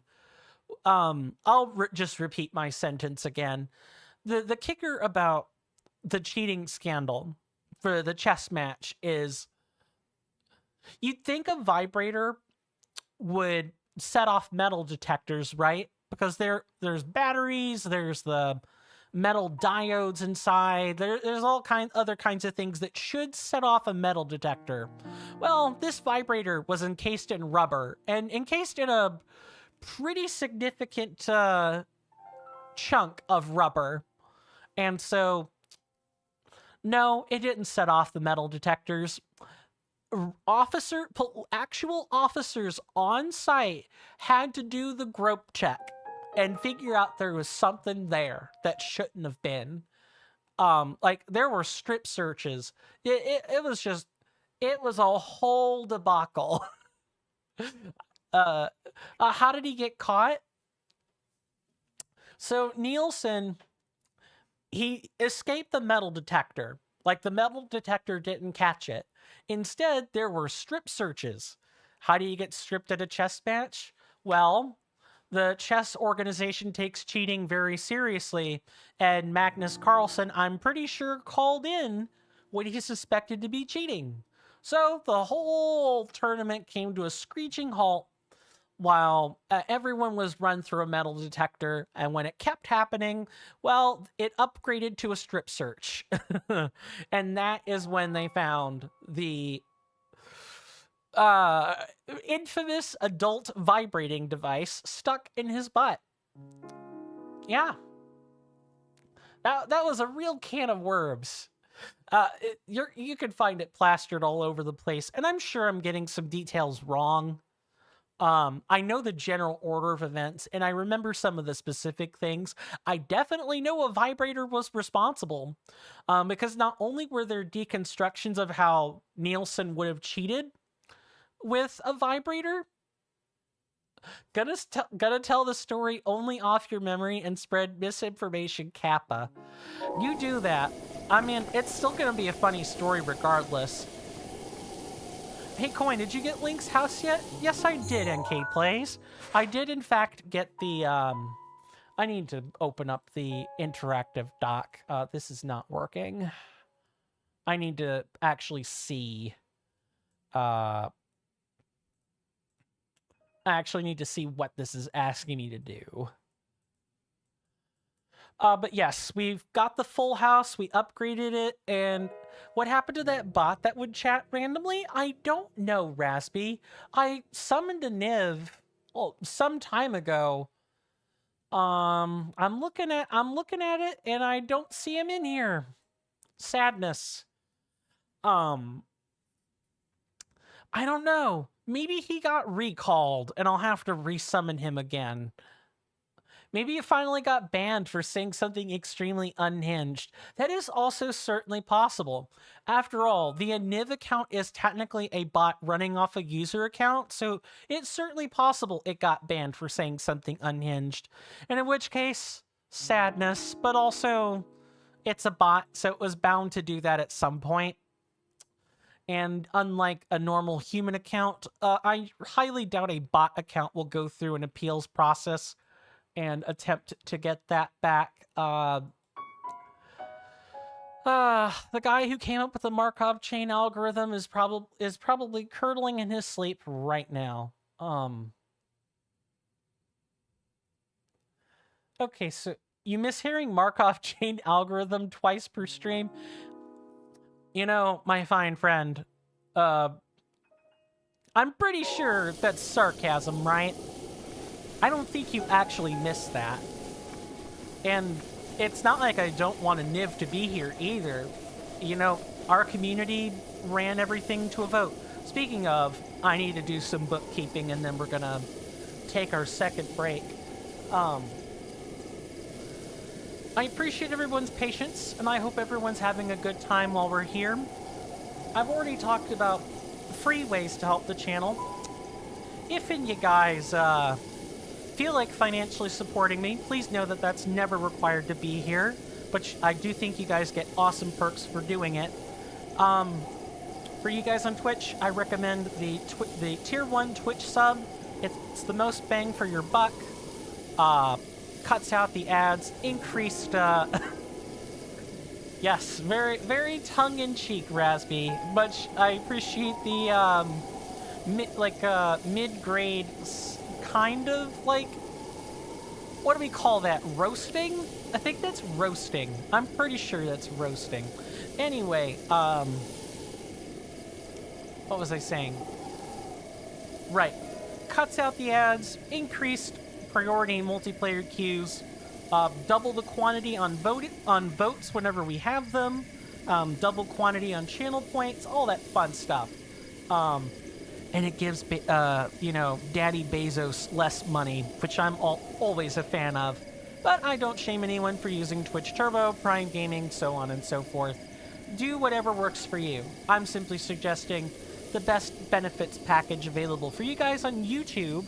Turning my attention for a second, I'm going to recommend that you check out my Patreon and Coffee instead, because that's going to be the way to get 95% of the same benefits that you would get otherwise. I'm not YouTube partner or anything, or I have those benefit packages to draw off of instead. And honestly, if I could set the rate for all this, I'd say $2. But I can't. I don't have any control over those prices. And even $2, if I could charge $1, I would. But I can't. So I just have to do my best to make the $2 and the $6 worth everyone's time. I do thank everybody for putting up with me and my shilling. it is time for the second break. You guys know that spiel. 3 minutes and 3 minutes of commercial ads, and hopefully I don't have to answer another one of nature's calls today. And I will see you guys when the intermission is finished. Thank you.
Sorry about that, folks. I am back.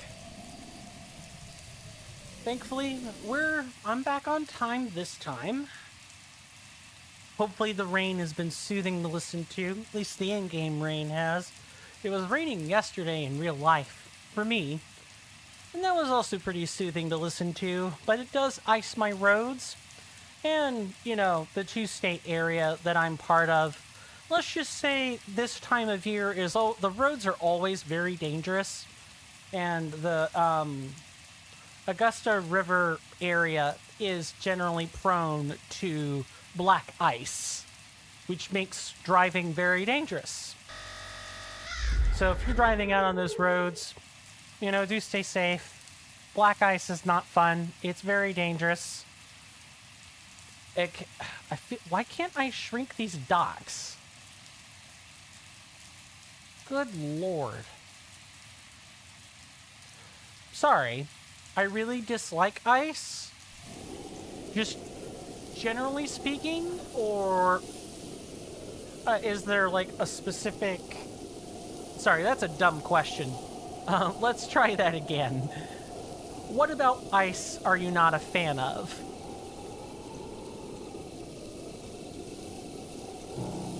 Just readjust.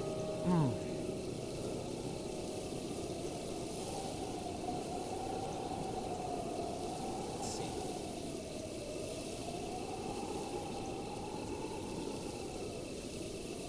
Slipping? Fair enough. Yeah, I generally don't like slipping on ice either. I feel like I'm always having to right shift. Yeah, that's what it is. I'm forgetting that the lens is set up a specific way. There we go.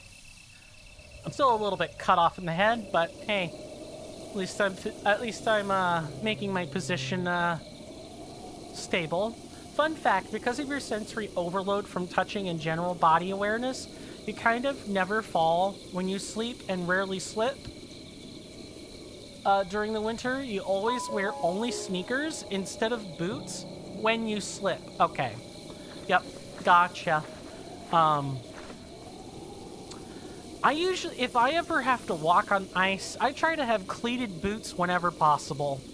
I have a pair of steel toes that I've been thinking about adding cleats to help with traction on ice. And, the black ice isn't particularly bad this year, but it is always a nagging thought in the back of my mind that, oh, I should probably I should probably add some cleats to that if I get the chance, which I'm pretty sure you can get cleat covers for shoes. Or, you can this might differ from country to country. I'm not 100% sure that type of service is available everywhere, but I'm pretty sure there are even DIY ways of adding cleats to boots. What am I trying to do? I actually don't think... It's not this one. It's a different boulder I need to, like...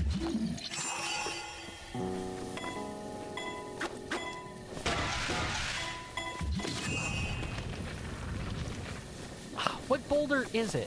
It's a specific one we need to roll. That much I know for sure.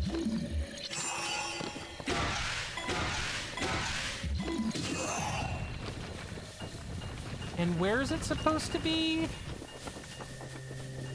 It's got to be right in the middle. I definitely do not like this puzzle. Best advice when walking on ice, the only way to fall is if you put any horizontal force on the ice. So if you lift your foot directly up before moving it forward, you can't fall. Good to know. Come on, get back over here. I'm gonna have to put a stamp on this and like get the area to reset, I think.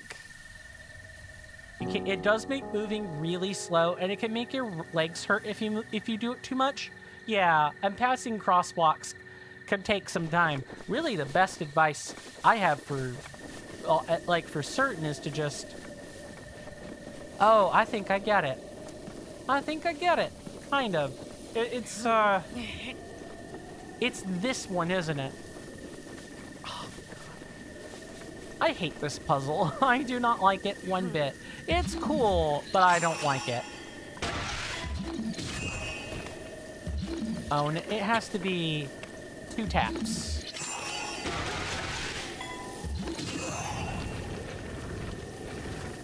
Also, something a bit more advanced. When going home, you need to go downhill. Yikes. And if it's iced, I should have saved before I did this. I thought it was going to be easy.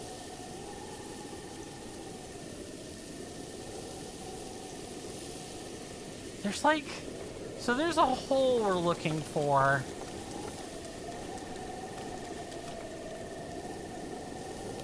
If it's ice, you need to do something that seems kind of scuffed. You need to essentially keep a constant speed when going downward, while also keeping a very soft grip on the ground the whole time. It's scary as fuck, but you found a way how to walk downward when there's ice, basically. I mean, this is coming from... Let me ask a question rather than make assumptions. I presume there's some amount of parkour experience that's coming into play here. So, like, you seem like you're very keen or you're very aware of even subtle body movements you have to make. It's very hard to describe what you meant with that. That's fine. I could take I have a pretty good idea of what you're talking about. Like, I can, it physically makes sense to me. It's just, describing it is, or describing why that might be very effective is not the easiest in the world. It takes too many sentences. It had something to do with parkour, but it's mostly the balance training. Okay. I was gonna maybe drive at some similar training next, but I was almost sure the parkour was involved, which it is, but you just said it was more balance training than anything. So, I'm gonna see if that's reset.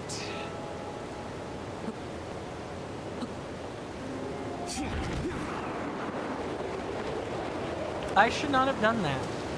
That was a complete waste of a power. We're gonna go back here now that we've wasted that.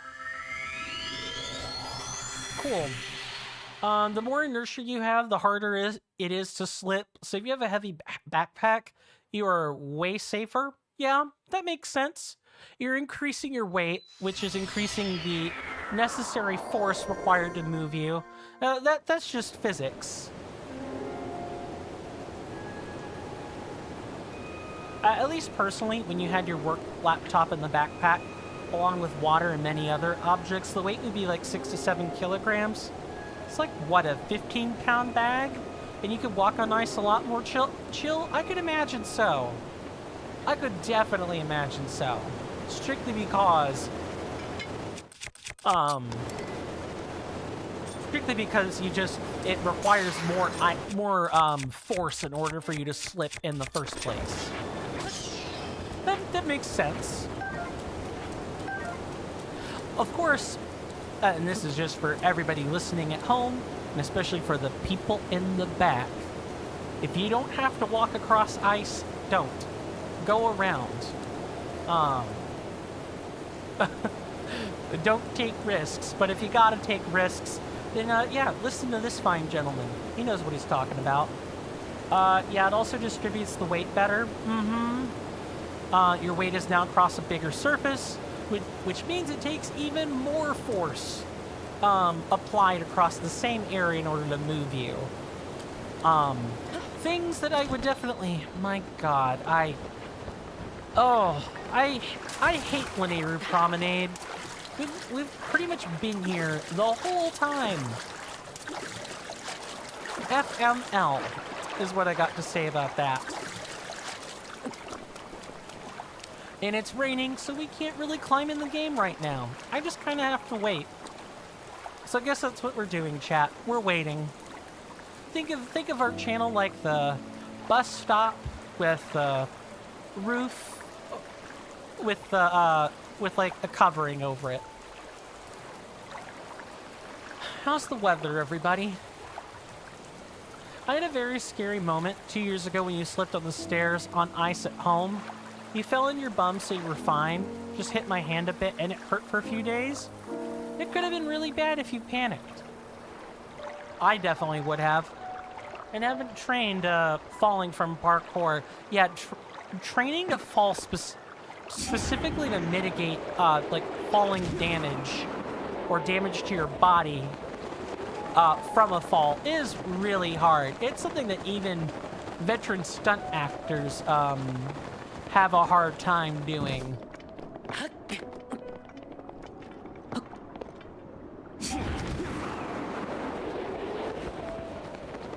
Cool. Salvaged, but now we need to see if those boulders are in the correct position. You slip backwards on the stairs? Yeah, that is bad. I've usually when I've slipped on stairs as a kid, I always hit my head. Or, you know, I would, you know, slide in such a way that I would end up landing on my thigh instead, which always sucked.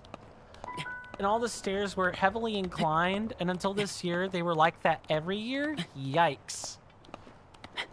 That that sucks. Steep stairs. Were the stairs beveled, or were they, did they have rounded edges? Please tell me they had rounded edges. Oh my god. They were cement stairs. Did they have any protective cover? Oh my god. Just cement stairs. God, that's bringing me flashbacks of how I got this front scar. I doubt people can see it super well. Although, in my case, it was me being a young idiot. So there's that. But that's bringing me flashbacks of having my head, like, partially bust open and having the stitches put into my head. That's what bonking my head on something like a cement stair makes me think of. That is not a good memory to recall. There was a guest that got injured many years ago. That got injured there many years ago because of that. But yeah, that place was a fucking hazard. And there was no rail to hold on to. Good. At least there's a rail now. Sorry, I should have said yikes, but at least there's a rail now, so we're fine. It's better, but not perfect. Okay. So, let's see. I need to look at the, like, map a second.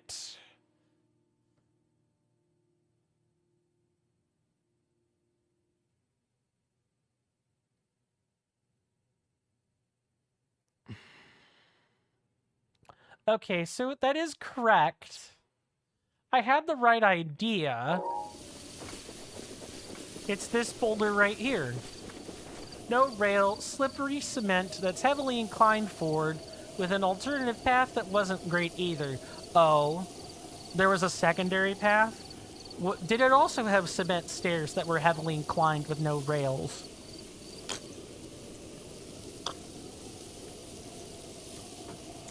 Oh.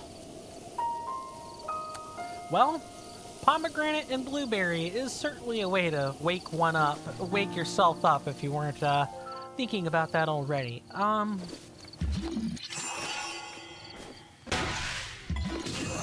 It's just one knock at a time. Not sure if it was cement. It wasn't as slippery.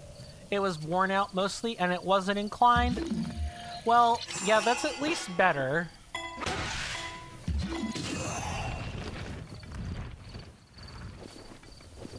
It's gotta be.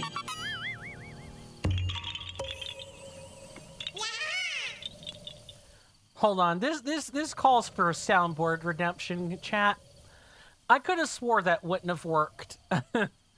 And I still need to come up with a soundboard redemption for posture check and a few other things.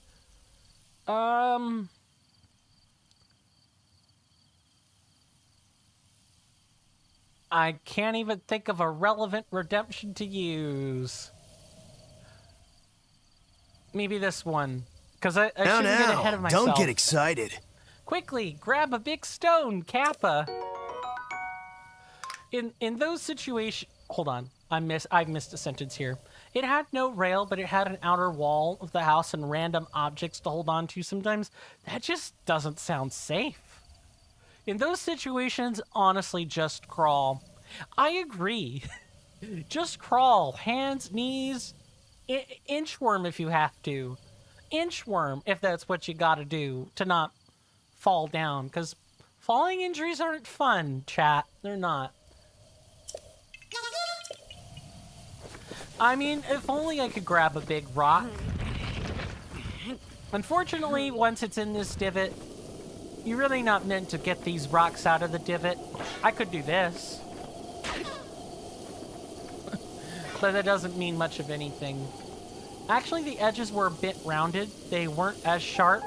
Good. Good. At least they weren't as problematic. That's an incredibly low bar. You know, when something isn't as problematic, it's like, that's fine. It's still not fine, but at least it's better. Okay. Let's switch back to the object map, and find out where our next one is, and I'm pretty sure I found it.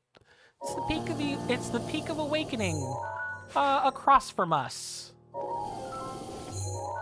Right here-ish? Yeah.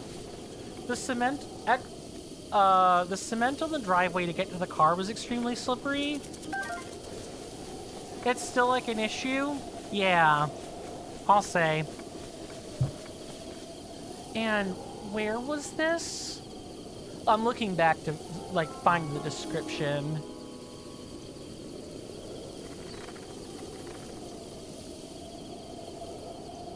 This was at home?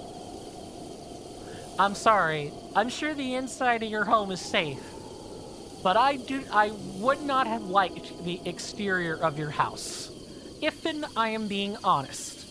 That sounds like a great place to get injured, and specifically the outside, that is. And maybe I would have been more scared, if anything. How often does it snow there, if and you don't mind my asking? That's the peak in question that we're staring at, by the way. I mean, just one set of stairs at the issue. Fair enough. The rest of the stairs were made out of metal with holes, with rails. Not the best, but yeah, that's better. That's definitely better than what we were describing just now. Then again, I'm not the biggest fan of my own house. My front yard's fine, but backyard, we have a, like, screened porch. We have a screened-in porch and a patio that are next to each other. The patio stairs have rails, but the screened-in porch steps that lead to the direct backyard do not have rails. They're brick steps. And just like you were talking about with them being not rounded at all, these stairs are not rounded. And worse still, there are little Rivali's solar gale lights. is now ready. There are little solar lights, the self-powered ones, that are stuck into some holes, some cutout holes on the brick steps. So, and a couple more on, like, wooden railings we attached to the stairs, and that's not a fun place to fall. I'll just say it like that. This winter, it did at the start for 1 week, and then it's only been rain or mild snow. Today was 16 or 18 degrees, and it was really warm. Right, that's in Celsius, so it's like, what, 45 or 52 degrees Fahrenheit? Let's see. Multiply by 1.8, and I think that should get me... I know we have to add or subtract 32.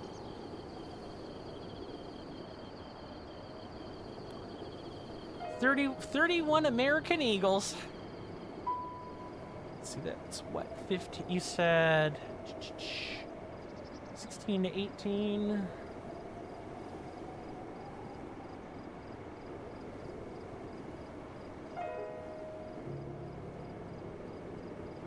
Yeah, that sounds about right.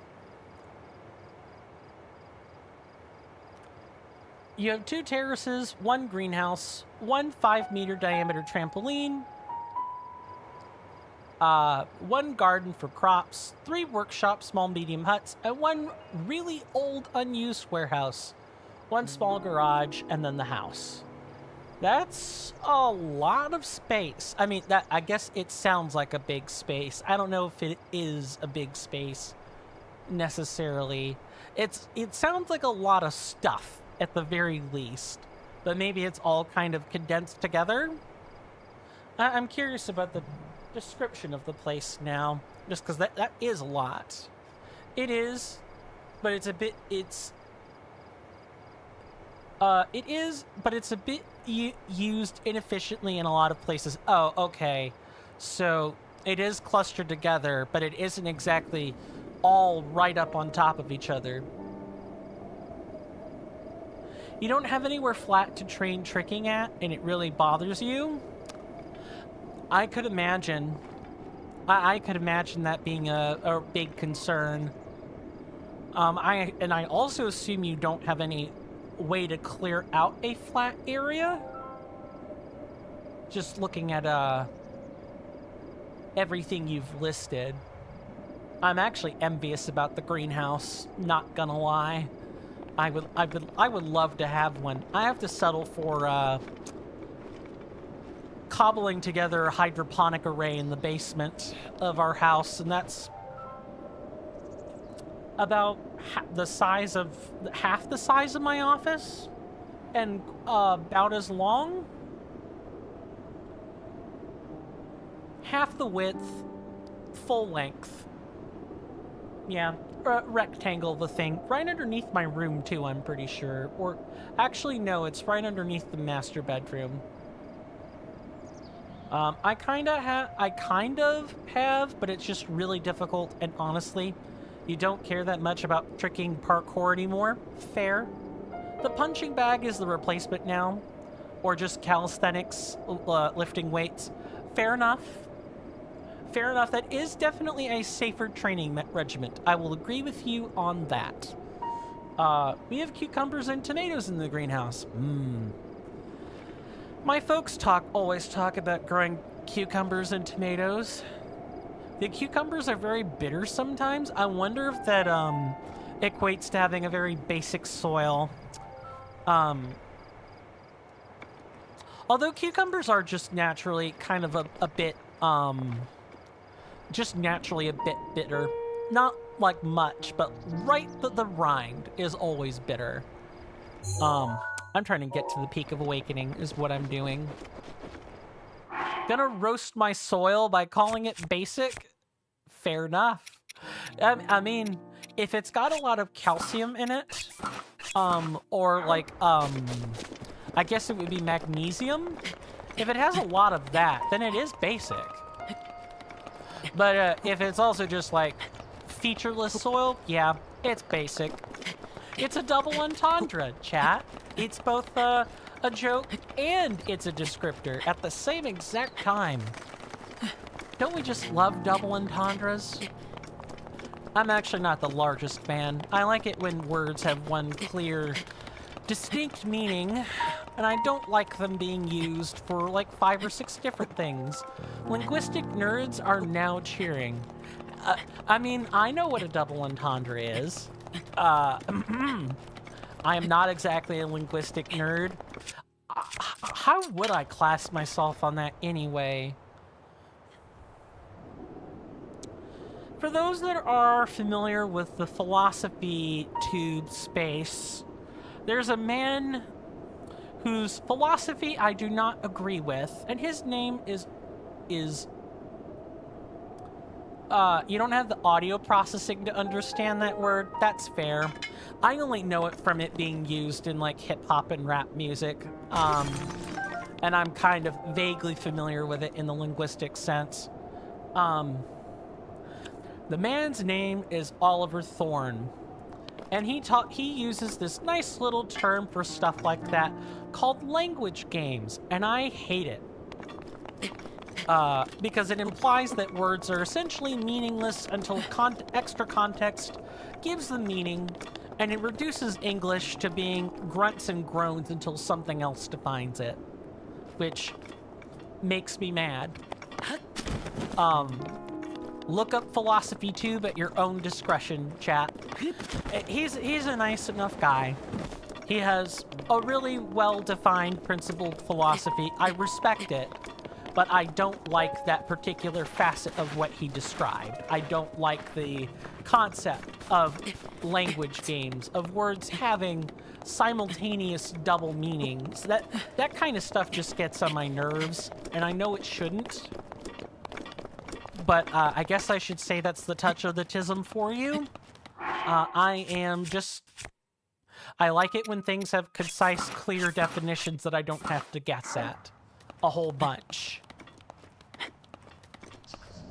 Let me make sure I'm not, talking out of my ass, and I actually understand, and I'm and defining a double entendre appropriately. And I'll also spell it in chat once I've pulled up the information, because I don't like giving out misinformation.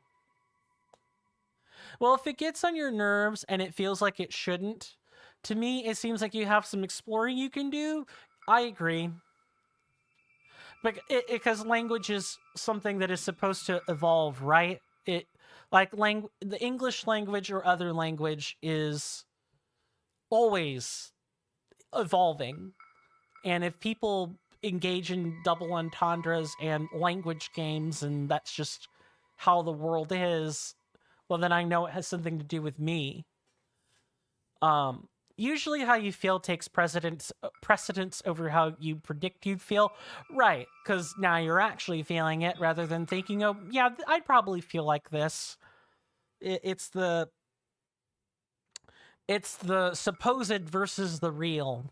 And when the real is real for human emotions, well, you could be very surprised at what kinds of turns your own emotions would take when it comes to thinking about things.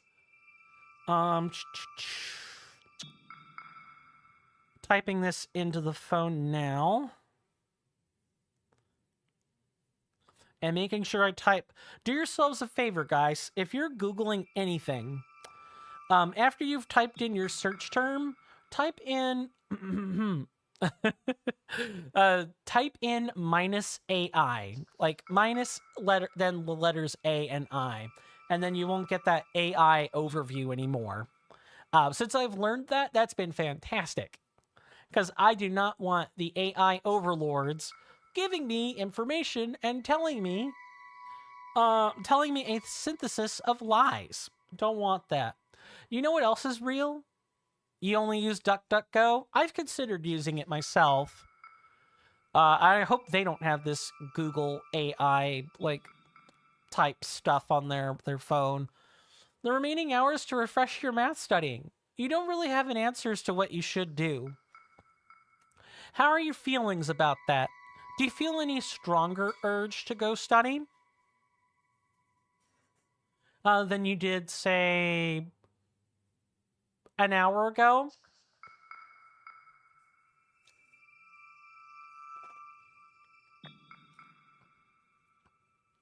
They don't. Cool. I didn't even know Google has an AI when searching. You use it because it doesn't ask you to accept cookies. I'll think about that.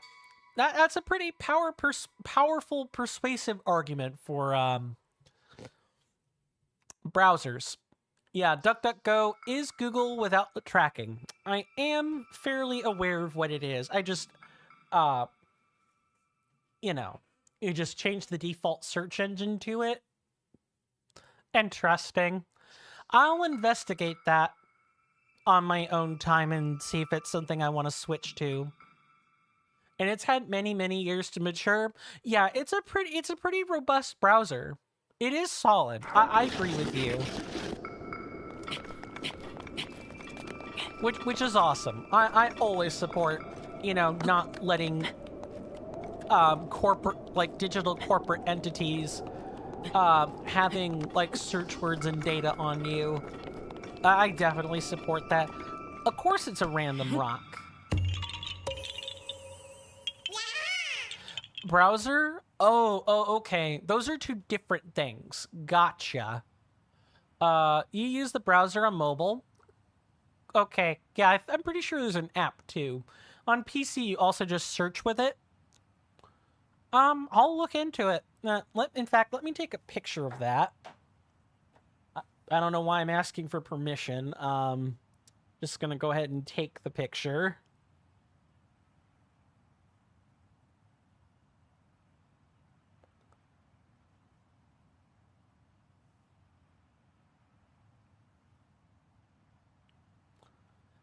You feel a medium urge to go studying and a high urge to distract yourself from it.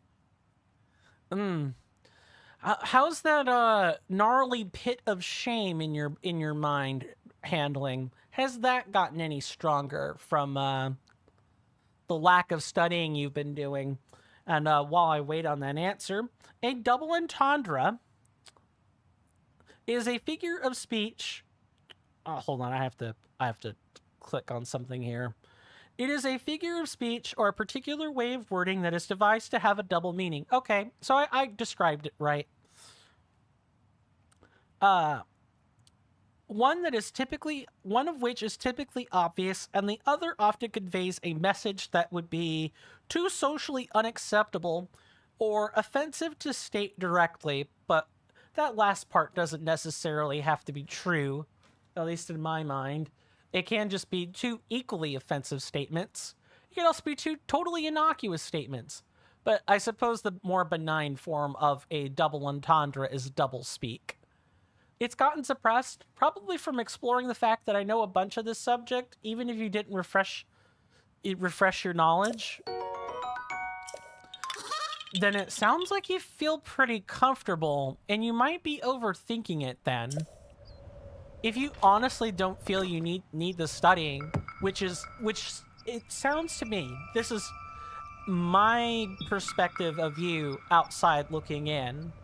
It sounds like you're internally struggling with whether you need to study or not. On the one hand, you know it would be good for you, but at the same time, you feel like a bare minimal confidence that you think you would do okay if you went in there. You honestly do feel like you need to study? You feel like you wouldn't pass. You'd get a 3 or a 4. I'm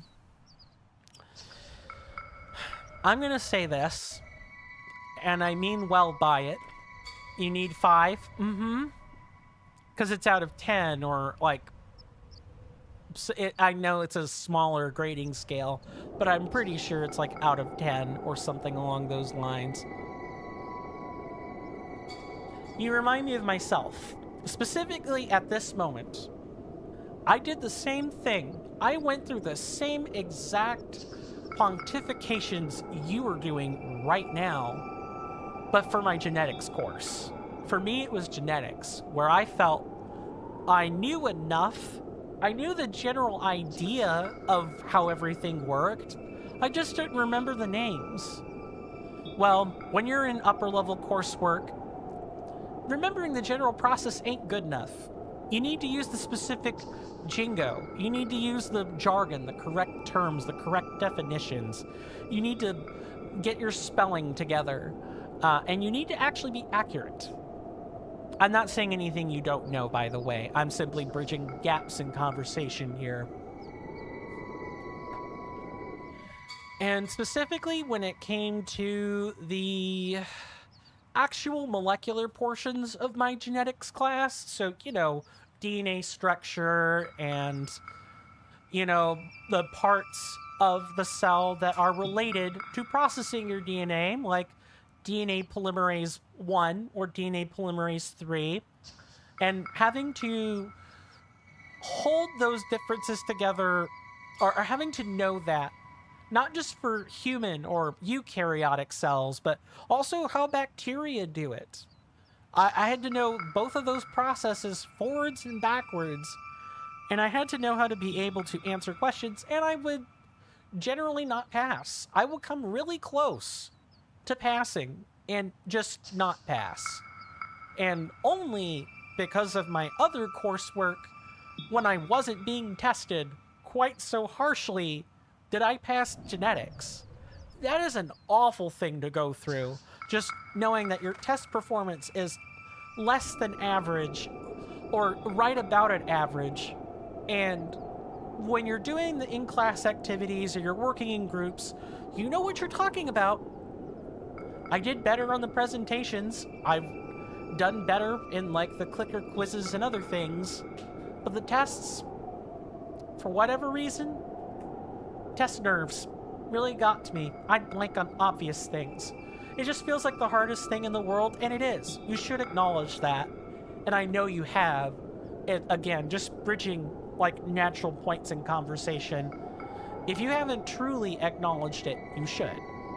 And then, after you've acknowledged, okay, this is really hard, what am I going to get up and do about it? You tell yourself, this is what I'm going to get up and do about it. And then you either shame yourself into studying, or you say, well, I'm really looking forward to having a better grade on this test, and that might be a better motivation to try to study compared to anything. Yeah, I feel like I'd rather eat glass than study. Valid. Totally valid. Panic, maybe not that bad, but half of it at least. Yeah, I get you. Panic, distract, repeat. All part of the executive dysfunction. I know it on a personal level. Maybe I haven't called it executive dysfunction, but I know implicitly what you're going through. And there are really only two paths forward for you. I guess there's always the option of just not doing anything, and then you're left with whatever result comes from that.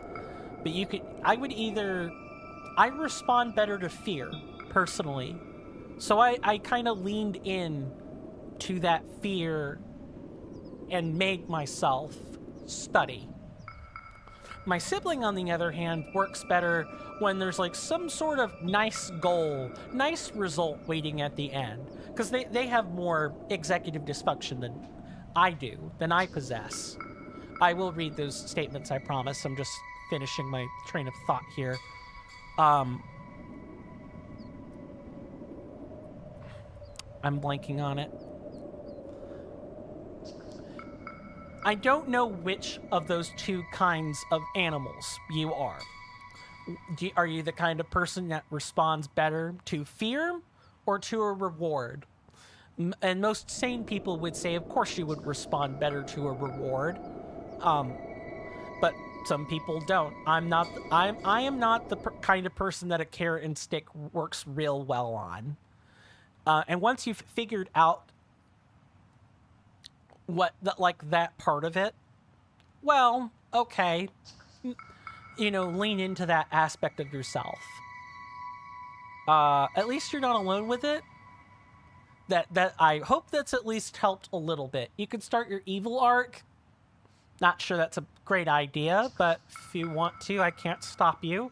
What motivates you is interest and challenge. Sometimes at work, your QA would put me on a 5-minute timer to implement a full feature, and you'd effing do it because you have extremely high dexterity.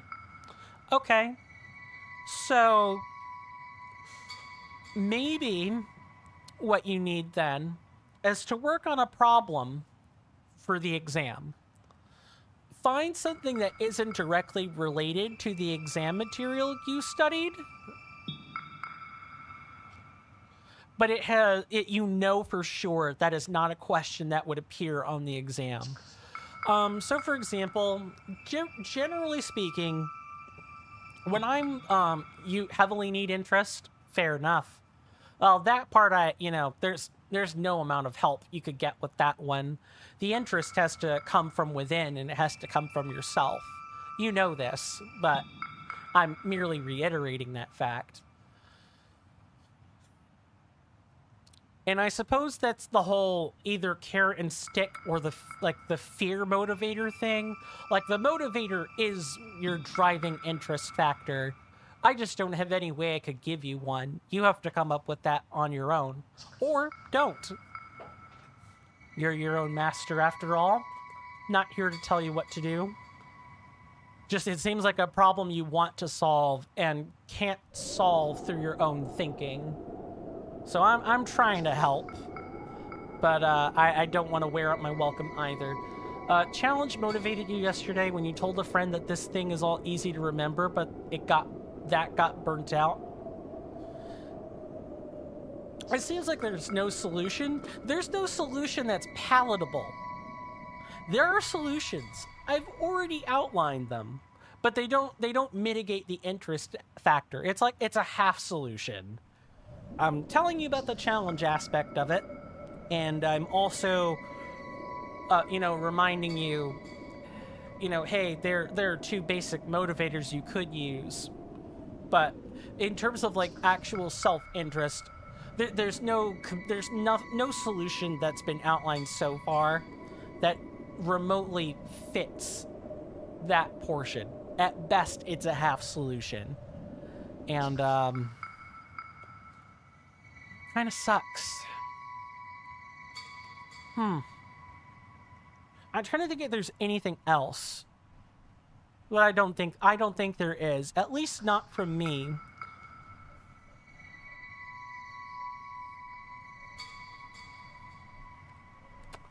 Yeah, I'm raking my head over hot coals and am finding nothing.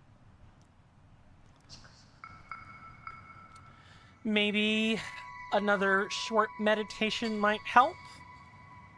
Mostly, what I would probably say here is determine whether you are ultimately or aren't ultimately going to do it, right? And then, just follow that. You could start a YouTube channel to teach people Stoicism using AI-generated philosophy figures. Oh, that might get you into some hot water, friend. I don't know about AI-generated philosophy figures, but I get what you mean. That relate with a misunderstanding of Marcus Aurelius. You could do that. Sure. Oh, images. AI images. Okay. That would still probably get you into trouble. Why did I lift that rock? That's so stupid. I can't believe I just did that. And then... Are we ready to break up the monotony with some fighting? I'm ready to break up the monotony with some fighting, and I think we're actually probably finally ready to tackle the, Lionel that's over there. We have yet... fun fact, the vast majority of Stoicism YouTubers heavily misunderstand where it originated and what it was meant to be used for. I don't doubt that. I'm sure many people are probably thinking about just the borderline dictionary definition of Stoicism and or are just relying on misinformation. I'm not really familiar with... I know about Stoicism. Was Marcus a Giga Chad, maybe? Perhaps. A lot of the old philosophers back then were Giga Chads. They spent so much time thinking on ways to think through things. You could write that on an exam. You could. Would it get you any points? No. But you could at least write that. And maybe while you're thinking about Marcus Aurelius, you might remember a formula or something that is associated with Marcus Aurelius or something about his name. Hello, let's get down before things get serious. We're also going to save before we fight the Lionel, because Lionels are hell, and I want to show everybody why they're hell.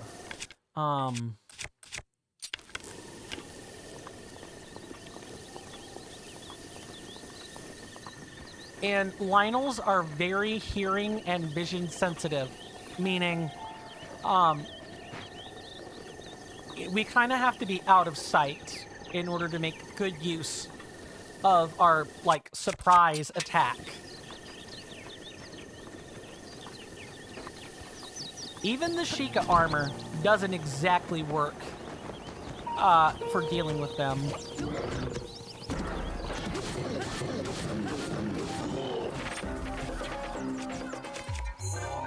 All right, let's go, Sir Lionel.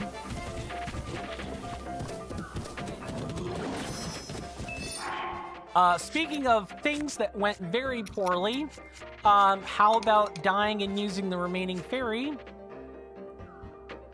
Once you had an idea of converting your studying material into programming challenges or something like that, so I'd learned the connections between concepts and the mechanics of each concept without engaging with the concept itself. This wasn't for math, but it was meant to be usable universally for any knowledge. Wow, man, you gotta trample me underfoot, huh?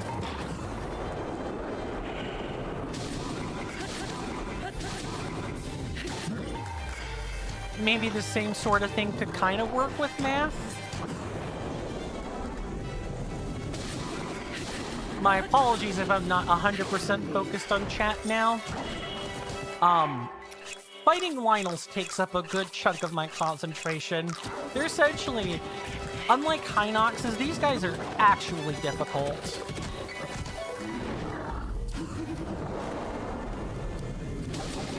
And we don't have enough parts to take hits very effectively.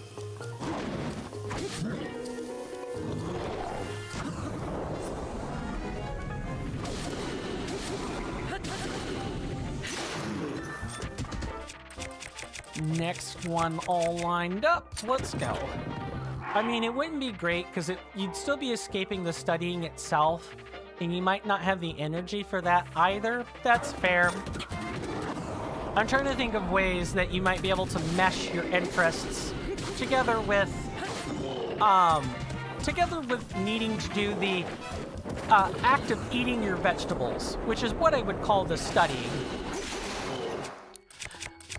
As that's typically, you know, what... I'm sorry, I'm trying that sentence again.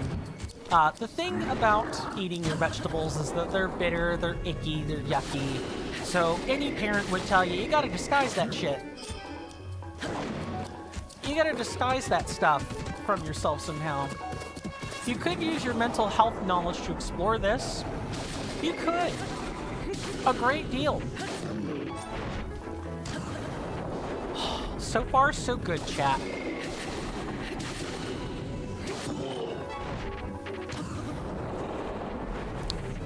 Oh, and future iterations of Lynels do become, or do act very quickly. We're starting to run out of weapons. The vegetables example isn't great for me, because you really like veggies and fruits, especially the raw full variants. I know, not specifically that. I'm actually grateful that I learned that about you, because veggies and fruits are in fact very awesome. I'm mostly trying to describe the needing to do something that's very icky that you don't want to do, but everyone does it and they have to do it. And for a lot of people, especially folks like my sibling, that's eating their vegetables. Brussels sprouts, or cauliflower, or things that people generally might find disgusting. Here's a question I could probably ask, because it's in the sphere of talking about veggies and fruits. Durians. Have you ever had a durian before, or smelled a durian?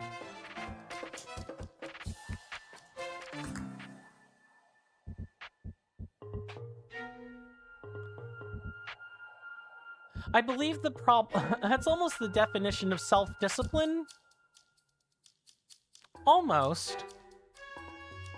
I believe the problem is that I am starting with the assumption that you have to do it. Like there's no other option. Yeah. I did outline before that you could just accept what comes with not studying. I know some people... I don't know what what is that thingy, but I might know that it's just the translation is different. Let me get you an article.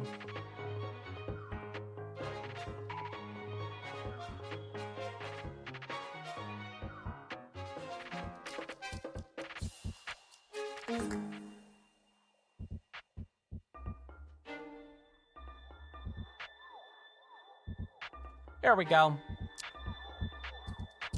That centaur thing seems to have to wait. It does. It will wait.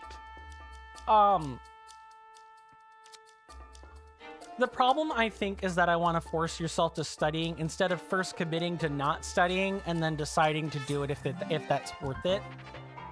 You've never had a durian? Me neither. I've never smelled a durian. I've never tasted a durian. I want to try one. Because, you know, I'm a foodie and I like going on journeys where I discover food, and eating something that smells like socks or, you know, sulfur, but tastes heavenly sounds like the ultimate food journey experience.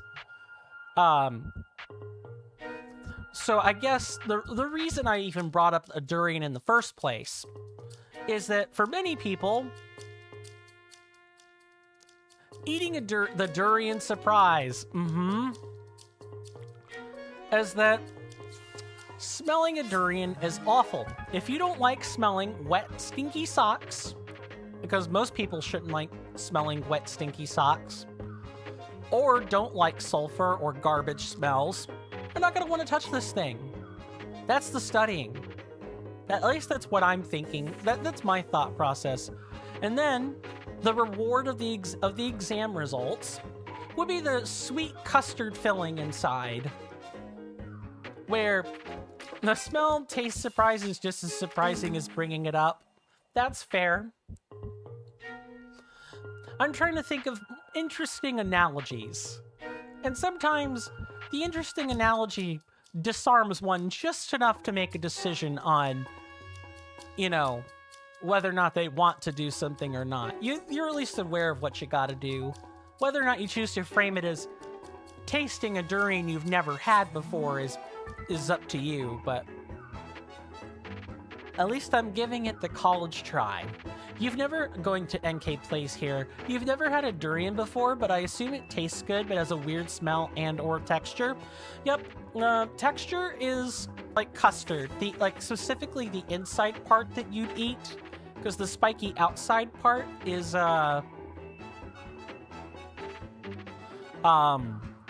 is the rind, it's the shell. You don't eat that.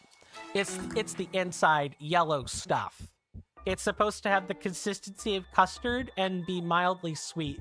Another fruit that I kind of think of when I think about comparing durians would be dragon fruit. If you've ever cracked open a dragon fruit and eaten it, you'll notice that the white flesh inside flakes and peels easily and is mildly sweet. Dragon fruit doesn't, the inside of the dragon fruit doesn't particularly have a smell to it. The outside is, well, dragon fruit sounds dangerous to acquire? It does, but I'm pretty sure dragon fruit is also the sort of thing. I want to say it's also in the Southeast Asian area. It's the same as, it's not the same, but durians also originate from Southeastern Asia, and you typically don't see them in Europe or America. You kind of have to import durians if you want to eat one. Kumquats are another fruit that you generally don't see in the Northern Hemisphere. Kumquats are a, I believe they're an Iranian staple. If I am not mistaken, excuse me, good lord. I really like ridiculous stuff. If you make an analogy that uses bare bones words like thing and object and square and move, that might work. My mind don't think that way, but I could certainly see how it might appeal to yours, let's say. You forced Link to eat a durian from the Farron region? Well, the thing about the Farron region is just, or about the durian more specifically, is just, it's tasty but stinky. Again, if you don't like stinky feet or stinky socks, you're not gonna like smelling this thing. I think I quipped earlier that if you're gonna eat a durian, you kind of have to pinch your nose in order to do it. Maybe that's it. Maybe I would treat the studying like you need to pinch your nose. And then when you're done doing this thing that you don't want to smell or look at, you know what? The next thing you know, it'll be over, and it'll be time to study something else. In my opinion, the white dragon fruit is tasteless. I've not had it white. I have only had it, I've only had the traditional pink floral kind, and I've only had it twice.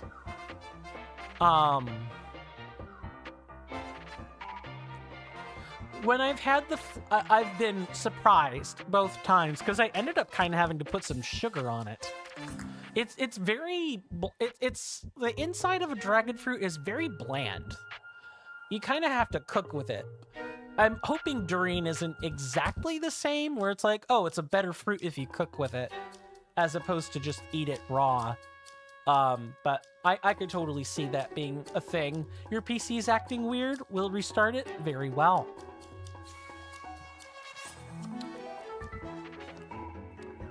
Let's get to... Oh, hello.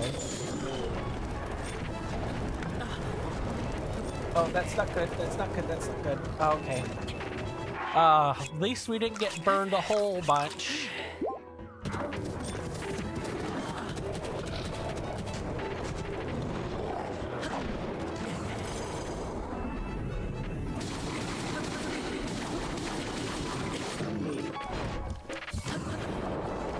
Well, so much for the flame enchant, but this was bound to happen. This was bound to happen eventually.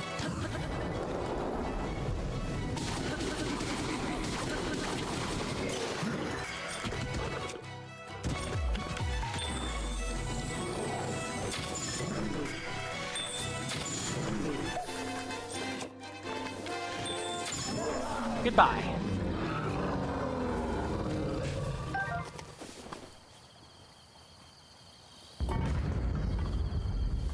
Now, let's take some pictures.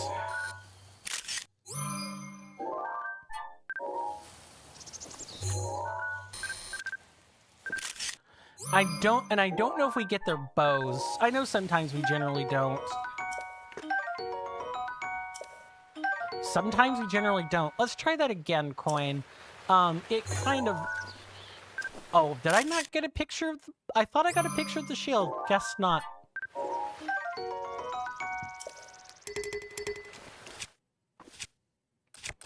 I guess we'll be dumping out one of these shields, and I guess it's going to be this one.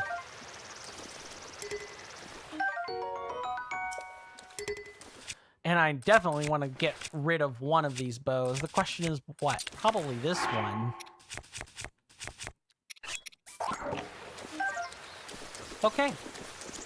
Guess that'll... Oh, we don't want to be getting rid of that one. Dragonbone Bokobo? No, that actually is the weakest link. Okay, other than that. I guess we're using expensive bows then, ladies and gentlemen.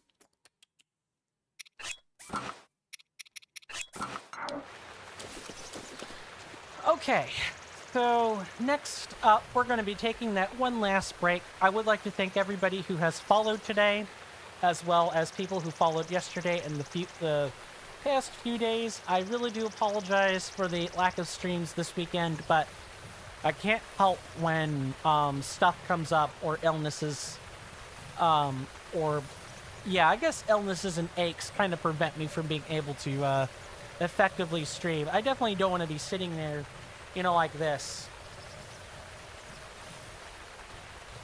Just kind of holding myself tightly and not feeling like talking much. That's an awful streaming experience. I would not want to subject anybody to that. So I didn't. So I want to thank everybody for their patience and humility in dealing with me. We're gonna listen to the rain and take this last 3-minute break. You guys know the spiel by now. And I'll see you after the commercial break. Welcome back. Welcome back. But see you in a few minutes.